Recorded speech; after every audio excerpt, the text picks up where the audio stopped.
ಓಂ ಶ್ರೀ ಗುರು ಬಸವಲಿಂಗಾಯ ನಮಃ. ಸರ್ವ ಶರಣ ಬಂಧುಗಳಿಗೂ ಶರಣು ಶರಣಾರ್ಥಿಗಳು. ಮೊದಲಿಗೆ ಶರಣ ಸಹೋದರ ಅಪ್ಪಣ್ಣವರು. ಓಂ ಶ್ರೀ ಗುರು ಬಸವಲಿಂಗಾಯ ನಮಃ. ಕರ್ತನೆಂಬ ಕಲಾವಿದ ಮನುಕುಲ ಇತಿಹಾಸವೆಂಬ ಭಿತ್ತಿಯ ಮೇಲೆ ತನ್ನ ಕಾರುಣ್ಯ ಕುಂಚದಿಂದ ಬಿಡಿಸಿದ ಅಪ್ರತಿಮ ಪರಿಪೂರ್ಣ ಚಿತ್ರ ವಿಶ್ವಗುರು ಅಪ್ಪ ಬಸವಣ್ಣನವರು. ಸೃಷ್ಟಿಕರ್ತ ಪರಮಾತ್ಮನನ್ನ ಸ್ಮರಿಸಿ, ಧರ್ಮಗುರು ಅಪ್ಪ ಬಸವ ತಂದೆಯನ್ನ ನೆನೆದು ವಂದಿಸಿ, ಪರಮ ಪೂಜ್ಯರಾದ ಅಪ್ಪಾಜಿ ಮಾತಾಜಿಯವರನ್ನ ಸ್ಮರಿಸಿ, ಈ ಸಂಪರ್ಕದಲ್ಲಿ ಭಾಗಿಗಳಾಗಿರ್ತಕ್ಕಂಥ ಎಲ್ಲ ನನ್ನ ಆತ್ಮೀಯ ಶರಣ ತಂದೆ ತಾಯಿಗಳಿಗೆ ಭಕ್ತಿಪೂರ್ವಕ ಶರಣು ಶರಣಾರ್ಥಿ. ಪರಮ ಪೂಜ್ಯ ಮಾತಾಜಿಯವರ ಒಂದು ರಚನೆಯನ್ನ ನಾನಿಲ್ಲಿ ಹೇಳಬಯಸ್ತಾ ಇದ್ದೀನಿ. ಗುರು ಬಸವಯನ್ನ ಹೃನ್ಮಂದಿರದಿ ನೀ ನೆಲೆಸು, ಶರಣುಗತಿ ಭಾವದಿಂ ನಾನಿನ್ನಾರ್ಚಿಪೆ. ಬಸವಯನ್ನ ಹೃನ್ಮಂದಿರದಿ ನೀ ನೆಲೆಸು, ಶರಣುಗತಿ ಭಾವದಿಂ ನಾನಿನ್ನಾರ್ಚಿಪೆನು. ಎನ್ನ ಜೀವನ ಫಲವೋ ನಿನಗೆ ಎಡೆಯಾಗಿಹುದೋ, ಸ್ವೀಕರಿಸಿ ಸಲಹೋ ಮಮ ಬಾಳ ಬಂಧು.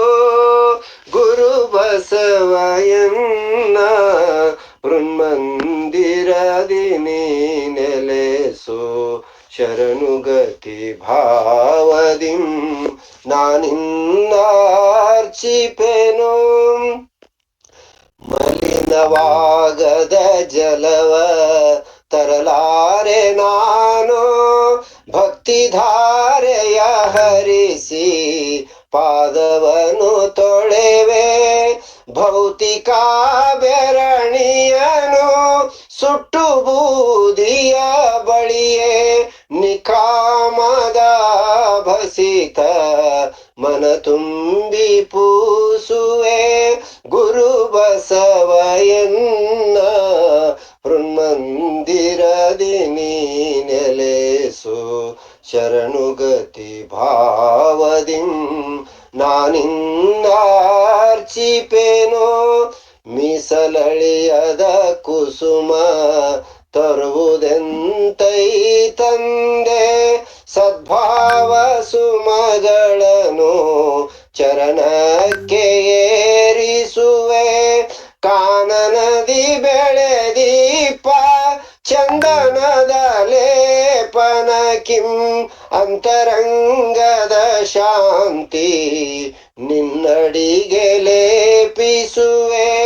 ಗುರು ಬಸವಯನ್ನ ಹೃನ್ಮಂದಿರದಿ ನೀ ನೆಲೆಸು, ಶರಣುಗತಿ ಭಾವದಿಂ ನಾನಿನ್ನಾರ್ಚಿಪೆನು. ಅಕ್ಕಿಯ ಕಾಳುಗಳ ಅಕ್ಷತೆಯಾಗಿ ಸಲ್ಲಿಸುವೆನೆ, ಸದ್ಗುಣದ ಸಂಚಯವೋ ಸದ್ಗುಣದ ಸಂಚಯವೋ ನಿನಗೆ ಅಕ್ಷತೆಯೋ. ಕರ್ಪೂರದಾರತಿಯ ಬೆಳಗುವುದು ತರವೇ, ಅರಿವಿನಾರತಿಯ ಕೈ ಮುಟ್ಟಿ ಬೆಳಗುವೆನೋ. ಗುರು ಬಸವಯನ್ನ ಹೃನ್ಮಂದಿರದಿ ನೀ ನೆಲೆಸು, ಶರಣುಗತಿ ಭಾವದಿಂ ನಾನಿನ್ನಾರ್ಚಿಪೆನು. ಕಲ್ಲು ಸಕ್ಕರೆ ಎಡೆಯ ಅರ್ಪಿಸಲು ನಾಚುವೆನೋ, ಅರ್ಪಣೆಯ ನೈವೇದ್ಯ ದೃಢ ಮನದಿ ಸಲ್ಲಿಸುವೆನೋ. ನನ್ನದೆನ್ನುವುದೇನಿಲ್ಲ, ಎಲ್ಲ ನಿನ್ನಯ ಕೊಡುಗೆ, ತವದಾನ ನಿನಗಿತ್ತು ಅರ್ಪಣೆಯ ಹಮ್ಮೇಕೆ. ಗುರು ಬಸವಯನ್ನ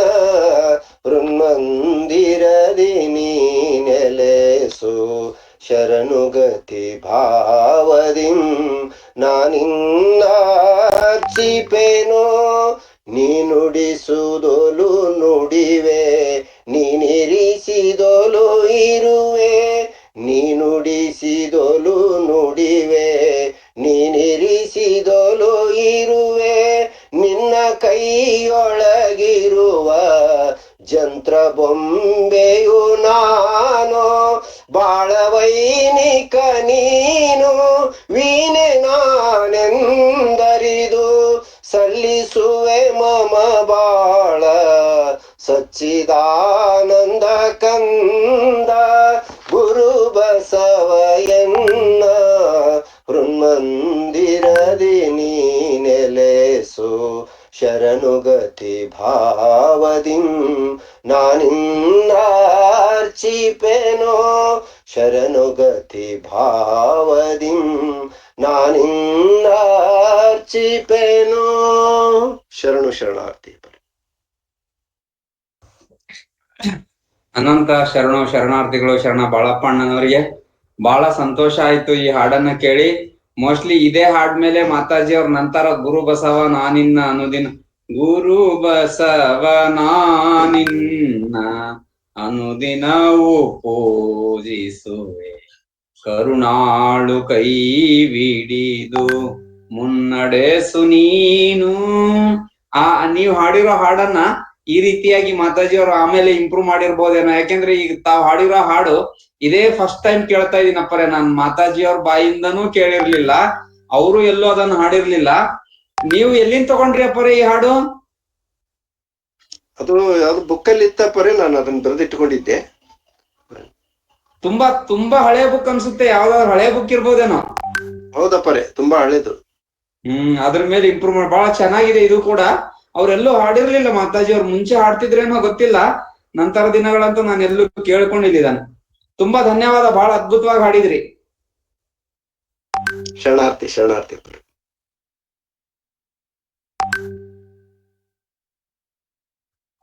ಈಗ ಶರಣೆ ಜ್ಯೋತಿ ನಾಗರಾಜ್ ಅವರು ಒಂದು ವಚನವನ್ನ ಹೇಳ್ಬೇಕಾಗಿ ಕೇಳ್ಕೊಳ್ತಾ ಇದ್ದೀನಿ. ಓಂ ಶ್ರೀ ಗುರು ಬಸವಲಿಂಗಾಯ ನಮಃ. ಸೃಷ್ಟಿಕರ್ತ ಲಿಂಗ ದೇವನಿಗೆ ನಮಿಸಿ, ವಿಶ್ವಗುರು ಮಂತ್ರ ಪುರುಷ ಬಸವಣ್ಣವ್ರು ನಮಿಸಿ, ಈ ಲಿಂಕ್ ನೀಡ್ತಿದ್ದ ಎಲ್ಲ ಶರಣ ತಂದೆ ತಾಯಿಗಳ ಅಂತರಾತ್ಮಕ್ಕೂ ಮತ್ತು ಸಚ್ಚಿದಾನಂದ ಅಣ್ಣನವರು ಶರಣಾರ್ಥಿಗಳು. ಅಕ್ಕ ಮಹಾದೇವಿ ತಾಯಿಯವರ ಒಂದು ವಚನ.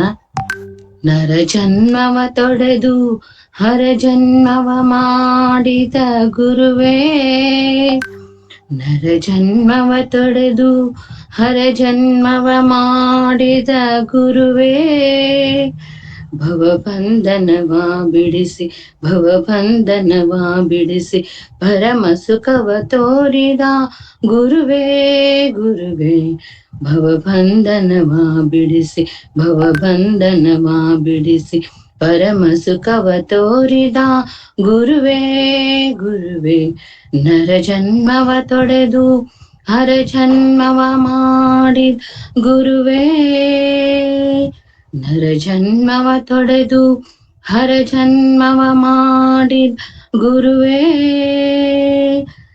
ಭವಬಂಧನವ ಬಿಡಿಸಿ ಭವಬಂಧನವ ಬಿಡಿಸಿ ಪರಮ ಸುಖವ ತೋರಿದ ಗುರುವೇ ಗುರುವೇ, ಪರಮ ಸುಖವ ತೋರಿದ ಗುರುವೇ ಗುರುವೇ, ನರ ಜನ್ಮವ ತೊಡೆದು ಹರ ಜನ್ಮವ ಮಾಡಿದ ಗುರುವೇ,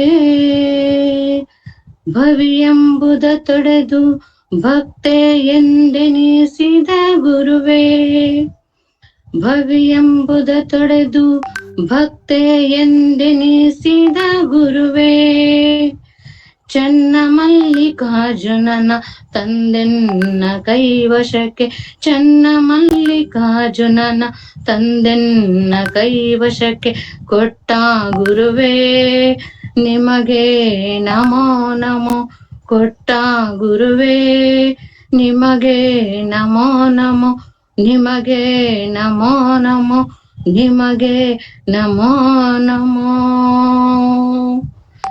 ನರ ಜನ್ಮವ ತೊಡೆದ ಹರ ಜನ್ಮವ ಮಾಡಿದ ಗುರುವೇ, ನರ ಜನ್ಮವ ತೊಡೆದು ಹರ ಜನ್ಮವ ಮಾಡಿದ ಗುರುವೇ ಭವಬಂಧನವ ಬಿಡಿಸಿ ಭವಬಂಧನವ ಬಿಡಿಸಿ ಪರಮ ಸುಖವ ತೋರಿದ ಗುರುವೇ ಗುರುವೇ ಪರಮ ಸುಖವ ತೋರಿದ ಗುರುವೇ ಗುರುವೇ ಭವಿಯೆಂಬುದ ತೊಡೆದು ಭಕ್ತೆ ಎಂದೆನಿಸಿದ ಗುರುವೇ ಭವಿಯೆಂಬುದ ತೊಡೆದು ಭಕ್ತೆ ಎಂದೆನಿಸಿದ ಗುರುವೇ ಚೆನ್ನಮಲ್ಲಿಕಾರ್ಜುನನ ತಂದೆನ್ನ ಕೈವಶಕ್ಕೆ ಚೆನ್ನಮಲ್ಲಿಕಾರ್ಜುನನ ತಂದೆನ್ನ ಕೈವಶಕ್ಕೆ ಕೊಟ್ಟ ಗುರುವೇ ನಿಮಗೆ ನಮೋ ನಮೋ ಕೊಟ್ಟ ಗುರುವೇ ನಿಮಗೆ ನಮೋ ನಮೋ ನಿಮಗೆ ನಮೋ ನಮೋ ನಿಮಗೆ ನಮೋ ನಮೋ ಶರಣು ಶರಣಾರ್ಥಿ. ಭಕ್ತಿಯಿಂದ ವಚನ ಗಾಯನ ಮಾಡಿದ ತಮಗೂ ಕೂಡ ನಮೋ ನಮೋ. ಅದ್ಭುತವಾಗಿ ವಚನ ಹಾಡಿದ್ರಿ. ಶರಣು ಶರಣಾರ್ಥಿಗಳು. ಶರಣು ಶರಣಾರ್ಥಿ ಅಣ್ಣವ್ರಿ. ಈಗ ನಮ್ಮ ತಂದೆಯವರಾದ ಶರಣ ಪ್ರಭು ಅವರು ಒಂದು ವಚನ ಗಾಯನ ಮಾಡ್ತಾರೆ.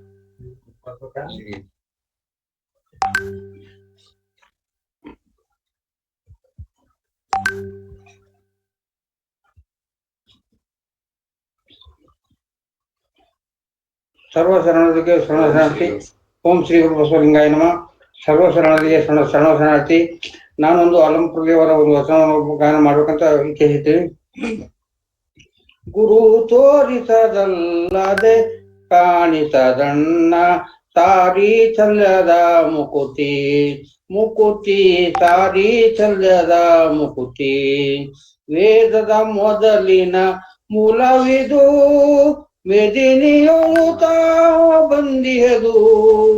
ವೇದದ ಮೊದಲಿನ ಮೂಲವಿದು ಮೆದಿನಿಯುತ ಬಂದಿಹದು. ಹಾದಿ ಹಾದಿಗೆ ಬಿದ್ದಿಹದು ಗುರುಪುತ್ರರಿಗಲ್ಲದೆ ಕಾಣಿಸದಣ್ಣ ಸಾರಿ ಚಲ್ಯದ ಮುಕುತಿ ಮುಕುತಿ ಸಾರಿ ಚಲ್ಯದ ಮುಕುತಿ.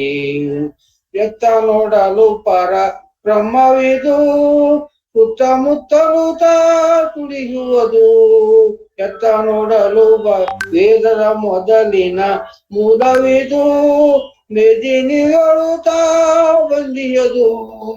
ವೇದದ ಮೊದಲಿನ ಮೂಲವಿದು ಮೆದಿನಿಗಳು ಬಂದಿಯದು. ಹಾದಿ ಹಾದಿಗೆ ಬಿದ್ದಿಯದು ಗುರುಸಾಧಕ ಜನರಿಗೆ ಕಾಣುವದಣ್ಣ ಸಾರಿ ಚಲ್ಯದ ಮುಕುತಿ. ಹಿಂದೆ ನೋಡಿದರೆ ಬಂದಿಹದು ಮುಂದೆ ನೋಡಿದರೆ ನಿಂತಿಯದು. ಹಿಂದೆ ನೋಡಿದರೆ ಬಂದಿಹದು ಮುಂದೆ ನೋಡಿದರೆ ನಿಂತಿಯದು. ತಂದು ಸಂಧಿಯಲ್ಲಿ ಜರದಿಯದು ಗುರು ಆನಂದ ಗೋಯೇಶ್ವರ ಲಿಂಗವುದಣ್ಣ ಸಾರಿ ಚಲ್ಯದ ಮುಕುತಿ ಮುಕುತಿ ಸಾರಿ ಚಲ್ಯದ ಮುಕುತಿ. ತೋರಿಸದಲ್ಲದೆ ಕಾಣಿಸದಣ್ಣ ಸಾರಿ ಚಲ್ಯದ ಮುಕುತಿ ಮುಕುತಿ ಸಾರಿ ಚಲ್ಯದ ಮುಕುತಿ. ಸರ್ವರಿಗೂ ಶರಣಾರ್ಥಿ.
ಶ್ರೀ ಗುರು ಬಸವಲಿಂಗಾಯ ನಮಃ.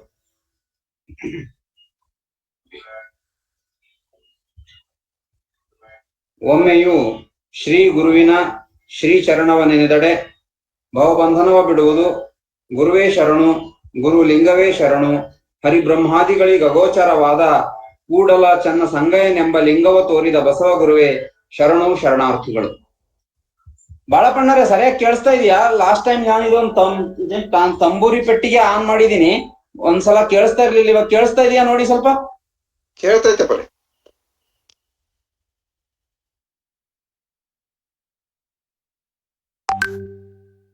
ಈ ತಂಬೂರಿ ಸ್ವರನು ಕೇಳಿಸ್ತಾ ಇದೆಯಾ? ಸ್ವಲ್ಪ ಸ್ವಲ್ಪ ಕೇಳ್ತೈತೆ. ಓಕೆ.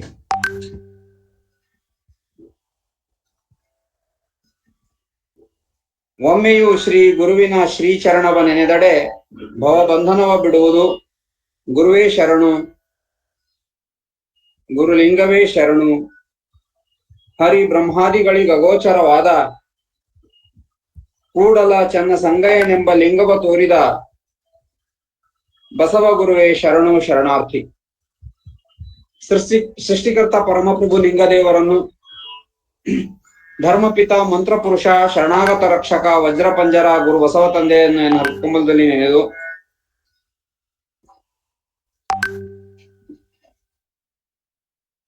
ಲಿಂಗಾಯತ ಧರ್ಮದ ರತ್ನತ್ರಯಗಳಾಗಿರ್ತಕ್ಕಂತಹ ಪರಮ ಪೂಜ್ಯ ಫಗು ಹಳಕಟ್ಟಿಯವರನ್ನ, ಪರಮ ಪೂಜ್ಯ ಲಿಂಗೈಕ್ಯ ಲಿಂಗಾನಂದ ಅಪ್ಪಾಜಿಯವರನ್ನ, ಪರಮ ಪೂಜ್ಯ ಮಾತೆ ಮಹಾದೇವಿ ತಾಯಿಯವರ ದಿವ್ಯ ಚೈತನ್ಯವನ್ನು ಸ್ಮರಿಸಿಕೊಂಡು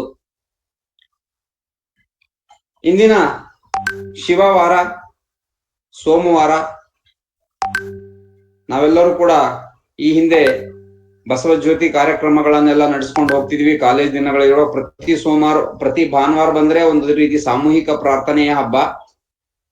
ಪ್ರತಿ ಸೋಮವಾರ ಬಂದ್ರೆ ಅಲ್ಲಿ ಬಸವ ಜ್ಯೋತಿ ಕಾರ್ಯಕ್ರಮದ ಹಬ್ಬ ನಿರಂತರವಾಗಿ ನಾವು ಬೀದರಲ್ಲಿದ್ದಾಗ, ನಂತರ ಆರಂಭದ ದಿನಗಳಲ್ಲಿ ಬೆಂಗಳೂರು ಬಂದಾಗ ಬಸವ ಜ್ಯೋತಿ ಕಾರ್ಯಕ್ರಮವನ್ನು ನಡೆಸ್ತಾ ಇದೀವಿ. ಅದೇ ರೀತಿ ಇವತ್ತು ಆ ಸೋಮವಾರ ದಿವಸ, ಭಾನುವಾರದಿಂದ ಮತ್ತೆ ಸೋಮವಾರಗೆ ಶಿಫ್ಟ್ ಆಗಿರ್ತಕ್ಕಂಥದ್ದೊಂದು ಯೋಗವೇ ಸರಿ. ಈ ಕಾರ್ಯಕ್ರಮದಲ್ಲಿ ಭಾಗಿಗಳಾಗಿರ್ತಕ್ಕಂಥ ಶರಣ ಬಾಣೂರು ಚನ್ನಪ್ಪನವರಿಗೂ, ಶರಣೆ ಜ್ಯೋತಿ ನಾಗರಾಜರವರಿಗೂ, ಶರಣ ಬಾಳಪ್ಪ ಅಣ್ಣನವರಿಗೂ, ಶರಣ ವೀರೇಶ್ರವರಿಗೂ, ಶರಣ ಮಾದಪ್ಪ ಸಂತೋಷರವರಿಗೂ, ಶರಣ ಗಿರಿಮಲ್ಲಪ್ಪ ಗೌಡರ ಅಣ್ಣನವರಿಗೂ, ಶರಣೆ ಸಹೋದರಿ ಲಕ್ಷ್ಮಿ ಅಕ್ಕನವರಿಗೂ, ಶರಣ ಸಹೋದರ ಚನ್ನಬಸವಣ್ಣ ಶರಣಪ್ಪ ಬೆಂಗಳೂರು ಅವರಿಗೂ, ಶರಣೆ ಸಹೋದರಿ ನಾಗರತ್ನಮ್ಮ ಅವರಿಗೆ, ಶರಣೆ ಸಹೋದರಿ ಸುನಂದ ತಾಯಿಯವರಿಗೆ, ಶರಣೆ ಜಗದೇವಿ ಚಟ್ಟಿ ಅಕ್ಕನವರಿಗೆ, ಅದೇ ರೀತಿ ಶರಣೆ ಸಹೋದರಿ ಗಂಗಾಂಬಿಕೆ ಅಕ್ಕನವರಿಗೂ ಕೂಡ ಅನಂತ ಭಕ್ತಿಯ ಶರಣಾರ್ಥಿಗಳು. ಅದೇ ರೀತಿ ಕಾರ್ಯಕ್ರಮದಲ್ಲಿ ಭಾಗಿಗಳಾಗಿರ್ತಕ್ಕಂಥ ಶರಣೆ ತಾಯಿ ಅನುಸೂಯ ಅವರಿಗೆ, ಶರಣ ಸಹೋದರ ಸಂಗಮೇಶ್ ಅವರಿಗೆ, ಶರಣೆ ಸಹೋದರಿ ಕವಿತಾ ಅಕ್ಕನವರಿಗೆ, ಅದೇ ರೀತಿ ಶರಣೆ ಸಹೋದರಿ ಬಸವಶ್ರೀ ಅವರಿಗೂ ಕೂಡ ಅನಂತ ಭಕ್ತಿಯ ಶರಣಾರ್ಥಿಗಳು. ನಾವು ಕಳೆದ 6 ವಾರಗಳಿಂದ ಗುರು ಬಸವಣ್ಣನವರಲ್ಲಿರ್ತಕ್ಕಂತಹ, ನಮ್ಮ ರಾಷ್ಟ್ರ ಲಾಂಛನದಲ್ಲಿರ್ತಕ್ಕಂತಹ ಗುಣಗಳು ಗುರು ಬಸವಣ್ಣನವರಲ್ಲಿ ಹೇಗೆ ಮೈದಳೆದಿದ್ದವು, ಅವುಗಳನ್ನ ಲಿಂಗಾಯತ ಧರ್ಮದ ಅನುಯಾಯಿಗಳಾಗಿರ್ತಕ್ಕಂಥ ನಾವು ಕೂಡ ಯಾವ ರೀತಿ ಅವುಗಳನ್ನ ಅಳವಡಿಸ್ಕೊಳ್ಬೇಕು ಅಂತಕ್ಕಂಥ ವಿಚಾರವನ್ನ ನಾವು ಕಳೆದ 2 ವಾರಗಳಿಂದ ನಾವು ನೋಡ್ತಾ ಇದ್ವಿ. ಇದುವರೆಗೂ ನಮ್ಮ ತಂದೆಯವರು ವಚನ ಗಾಯನ ಮಾಡಿದ್ದಾರೆ. ಅವರು ನಮ್ಗೆ ಎಕ್ಸ್ಟೆನ್ಷನ್ ವೈರ್ ಸಿಗ್ಲಿಲ್ಲ. ಆಕ್ಚುಲಿ ಅವರು ಕೀಬೋರ್ಡ್ ನುಡಿಸ್ಕೊಂಡು ಚೆನ್ನಾಗಿ ವಚನ ಗಾಯನ ಹಾಡ್ತಾರೆ. ನನ್ನ ಮಾತುಗಳು ಮುಗಿದ್ಮೇಲೆ ಮತ್ತೆ ಅವರಿಗೆ ಇನ್ನೊಂದ್ಸಲ ನಾನು ವಚನ ಗಾಯನ ಮಾಡ್ಲಿಕ್ಕೆ ಕೊಡ್ತೇನೆ. ಅವರು ರಾಗಬದ್ಧವಾಗಿ ಹಾರ್ಮೋನಿಯಂ ನುಡಿಸ್ಕೊಂಡು ವಚನ ಗಾಯನ ಮಾಡ್ತಾರೆ. ಅವರಿಗೂ ಕೂಡ ಅನಂತ ಭಕ್ತಿಯ ಶರಣಾರ್ಥಿಗಳನ್ನ ಸಲ್ಲಿಸ್ತಾ ಇದ್ದೇನೆ. ಕಳೆದ ವಾರದವರೆಗೆ ನಾವು 11 ಗುಣಗಳನ್ನ ನಮ್ಮ ರಾಷ್ಟ್ರ ಲಾಂಛನದಲ್ಲಿ ಇರ್ತಕ್ಕಂಥ 11 ಗೆರೆಗಳು ಏನೇನ್ ಸೂಚಿಸ್ತವೆ ಅಂತ 11ನೇ ಗೆರೆವರೆಗೆ ನೋಡಿದ್ವಿ ನಾವು. ಅದು 11ನೇ ಗೆರೆ ಸೆಲ್ಫ್ ಸ್ಯಾಕ್ರಿಫೈಸ್ ಅಂತ, giving up personal comfort for a great cause ಅಂತಕ್ಕಂಥದ್ದು ನಾವು ನೋಡಿದ್ವಿ. ಹೇಗೆ ಗುರು ಬಸವಣ್ಣನವರು ಬಾಲ್ಯದಲ್ಲಿರುವಾಗ ತಮಗೆ ದೊರಕಿರ್ತಕ್ಕಂತಹ ಒಂದು ಜನಿವಾರವನ್ನು ತ್ಯಾಗ ಮಾಡಿದ್ರು. ಅವರು ಪ್ರಧಾನಿಯಾದಾಗ ಸಮಾಜಕ್ಕೋಸ್ಕರ, ರಾಷ್ಟ್ರಕ್ಕೋಸ್ಕರ, ಪ್ರಧಾನಿಯ ಸತ್ಯಕ್ಕೋಸ್ಕರ, ಸಮಾಜಕ್ಕೋಸ್ಕರ, ಜನ ಬದುಕಬೇಕು, ಜಗ ಬದುಕಬೇಕು, ಸತ್ಯ ಉಳಿಬೇಕು ಅಂತ ಹೇಳ್ಬಿಟ್ಟು ಪ್ರಧಾನಿಯ ಪದವನ್ನು ಕೂಡ ತ್ಯಾಗ ಮಾಡಿದ್ರು ಅಂತಕ್ಕಂಥದ್ದು ನಾವು ನೋಡ್ತಾ ಇದ್ದೇವೆ. ಇನ್ನು 12ನೇ ಗೆರೆ ರಾಷ್ಟ್ರ ಲಾಂಛನದಲ್ಲಿರುವಂತಹ ಆ ಒಂದು 12ನೇ ಗೆರೆ ಏನ್ ಹೇಳುತ್ತೆ ಅಂತಂದ್ರೆ ಟ್ರೂತ್ಫುಲ್ನೆಸ್, ಸತ್ಯಾಸಂಧತೆ ಅಂತ. ಟ್ರೂತ್ಫುಲ್ನೆಸ್, ಸತ್ಯಾಸಂಧತೆ ಅಂದ್ರೆ ಏನು? Speaking and living the truth. ಕೇವಲ ಮಾತನಾಡುವಂತದಲ್ಲ, ಸತ್ಯವನ್ನ ನುಡಿಯುವುದು, ಸತ್ಯವನ್ನ ನಡೆಯುವುದು. ಅದಕ್ಕೆ ಸರ್ವಜ್ಞ ಕವಿ ಒಂದ್ ಕಡೆ ಹೇಳಿದಾರಲ್ಲ, ಸತ್ಯರ ನಡೆ ತೀರ್ಥ, ಸತ್ಯರ ನುಡಿ ತೀರ್ಥ, ಮತ್ತೆ ಜಂಗಮವದು ತೀರ್ಥ, ಹರಿವ ನೀರ್ ಎತ್ತಣದು ತೀರ್ಥ ಸರ್ವಜ್ಞ ಅಂತ. ಸತ್ಯರ ನಡೆ ತೀರ್ಥ, ನಿತ್ಯರ ನುಡಿ ತೀರ್ಥ. ಸತ್ಯರ ನಡೆ ನುಡಿಗಳು ಎಲ್ಲವೂ ತೀರ್ಥವಾಗಿರ್ತವೆ ಅಂತ ಹೇಳಿರ್ತಕ್ಕಂಥದ್ದು. ಅದಕ್ಕಾಗಿ speaking and living the truth, ಸತ್ಯಾಸಂಧತೆಯನ್ನ ವ್ಯಕ್ತಿ ತನ್ನ ಜೀವನದಲ್ಲಿ ನುಡಿಬೇಕು ಮತ್ತು ನಡೆಬೇಕು, ಅಳವಡಿಸ್ಕೊಳ್ಬೇಕು ಅಂತಕ್ಕಂಥದ್ದು ಇನ್ನೊಂದು ಗುಣ. ಇವೆಲ್ಲ ಆದ್ರೆ ಏನಾಗುತ್ತೆ ಗೊತ್ತಾ? ಇಂಥ ಗುಣಗಳನ್ನೆಲ್ಲ ಅಳವಡಿಸ್ಕೊಂಡ್ರೆ ಆ ಸರ್ವ ಜನೋ ಸುಖಿನೋ ಭವತು ಅಂತ ಹೇಳ್ಬಿಟ್ಟು ಭಾಷಣದಲ್ಲಿ ಏನ್ ಹೇಳ್ತಾರೆ, ಶಾಸ್ತ್ರಗಳಲ್ಲಿ ವೇದಗಳಲ್ಲಿ ಇರ್ತಕ್ಕಂಥ ಮಾತುಗಳನ್ನ ಏನ್ ಹೇಳ್ತಾರೆ, ಆಕ್ಚುಲಿ ಅವು ಸರ್ವಜನ ಸುಖಿನೋ ಭವತು ಅನ್ನೋ ಮಾತು ಇಂಥವೆಲ್ಲ ಮಾಡ್ದಾಗ ಆಗುತ್ತೆ. ಅದು ಬರೀ ಒಂದು ಮಾತಲ್ಲ, ಅದು ಒಂದು ಅಷ್ಟೇ ಹೇಳಿದ್ರೆ ಅದು ಸಮಾಜದ ಕಲ್ಯಾಣ, ರಾಷ್ಟ್ರದ ಕಲ್ಯಾಣ ಆಗಲ್ಲ. ಅದರ ಹಿನ್ನೆಲೆಯಲ್ಲಿ ಎಷ್ಟಿದೆ ಅಲ್ಲಿ. ಸತ್ಯಮೇವ ಜಯತೆ ಅಂತಕ್ಕಂಥದ್ದು ನಮ್ಮ ರಾಷ್ಟ್ರ ಲಾಂಛನದಲ್ಲಿ ಬರೆಯಲಾಗಿದೆ. ಅದು ಯಾವಾಗ ಆಗುತ್ತೆ ಸತ್ಯಮೇವ ಜಯತೆ ಅಂದ್ರೆ, ಪ್ರತಿಯೊಬ್ಬರು ಕೂಡ ಈ 24 ಉದಾತ್ತ ಗುಣಗಳಾಗಿರುತ್ತೆ. ನಮ್ಮ ರಾಷ್ಟ್ರ ಧ್ವಜದಲ್ಲಿರ್ತಕ್ಕಂಥ, ರಾಷ್ಟ್ರ ಲಾಂಛನದಲ್ಲಿರ್ತಕ್ಕಂಥ ಅಶೋಕ ಚಕ್ರದಲ್ಲಿ ಏನ್ 24 ಗುಣ ಹೇಳುತ್ತೆ, ಅದು ಒಬ್ಬ ವ್ಯಕ್ತಿಗಿರಬೇಕಾಗಿರ್ತಕ್ಕಂಥ ಗುಣಗಳು. ಅಂಥ ಗುಣಗಳು ಪ್ರತಿಯೊಬ್ಬರು ಅಳವಡಿಸಿಕೊಂಡು ಆಚರಿಸಿದಾಗ ಸತ್ಯಮೇವ ಜಯತೆ ಆಗುತ್ತೆ. ಅಂಥ ಗುಣಗಳು ಅಳವಡಿಸಿಕೊಂಡು ಆಚರಿಸಿದಾಗ ಸರ್ವಜನೋ ಸುಖಿನೋ ಭವತೆ ಆಗುತ್ತೆ. ಇಲ್ಲಾಂದ್ರೆ ಎಲ್ಲ ಇರೋದೆಲ್ಲ ನನಗೆ ಇರ್ಲಿ. ಈಗ ರಾಜಕೀಯ ವ್ಯಕ್ತಿಗಳು ಅವರು ಇವರೆಲ್ಲ ಬಹಳ ಮಾತಾಡ್ತಾರೆ. ಅದು ಪೂಜಾರಿಗಳು, ದೇವಸ್ಥಾನ, ಎಲ್ಲರೂ ಎಲ್ಲಾ ಇರೋ ಬರೋ ಕಾಣಿಕೆ ನನಗೆ ಇರ್ಲಿ, ಇರೋ ಬರೋ ಆಸ್ತಿ ಪಾಸ್ತಿ ಎಲ್ಲ ನನಗೆ ಇರ್ಲಿ ಅಂತ ಅನ್ನೋದು, ಮತ್ತೆ ಮೇಲೆ ಸರ್ವಜನ ಸುಖಿನೋ ಭವತು ಅನ್ನೋದು ಹೆಂಗಾಗ್ಲಿಕ್ಕೆ ಸಾಧ್ಯ? ಈ ಎಲ್ಲ ಉದಾತ್ತ ಗುಣಗಳನ್ನು ಅಳವಡಿಸ್ಕೊಂಡಾಗ ಅದಾಗ್ಲಿಕ್ಕೆ ಸಾಧ್ಯ. ಇಲ್ಲಂದ್ರೆ ಅದು ಸಾಧ್ಯ ಇಲ್ಲ.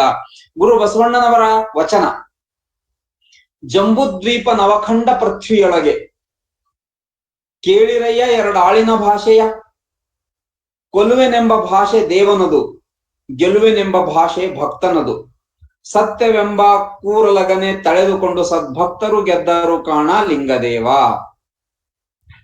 ಇಲ್ಲಿ ಈ ಜಂಬುದ್ವೀಪ ಅಂದ್ರೆ ನಮ್ಮ ಭಾರತ ದೇಶಕ್ಕೆ ಜಂಬುದ್ವೀಪ ಅಂತ ಹೆಸರಿದೆ. ಅಂಥದ್ರಲ್ಲಿ ನೀವು ಕೇಳಿರಿ ಎರಡಾಳಿನ ಭಾಷೆಯ, ನೀವು ಇಲ್ಲಿ ಕೇಳ್ರಿ ನಂದು ಮತ್ತು ದೇವನ ಇದು ಭಾಷೆ. ಯಾವಾಗ್ಲೂ ಕೊಲುವೆನೆಂಬ ಭಾಷೆ ದೇವನದು. ಯಾಕೆಂದ್ರೆ ಹುಟ್ಟಿಸಿರ್ತಕ್ಕಂಥ ದೇವರು ಒಂದಿನ ನೀನಿರಿಸಿದಲ್ಲಿ ಇರದೆ, ನೀ ಕೊಂದಲ್ಲಿ ಸಾಯದೆ, ಎನ್ನ ವಶವೇ ಅಯ್ಯ ಅಂತ ಒಂದ್ ಕಡೆ ಹೇಳಿದ ಗುರು ಬಸವಣ್ಣವರು.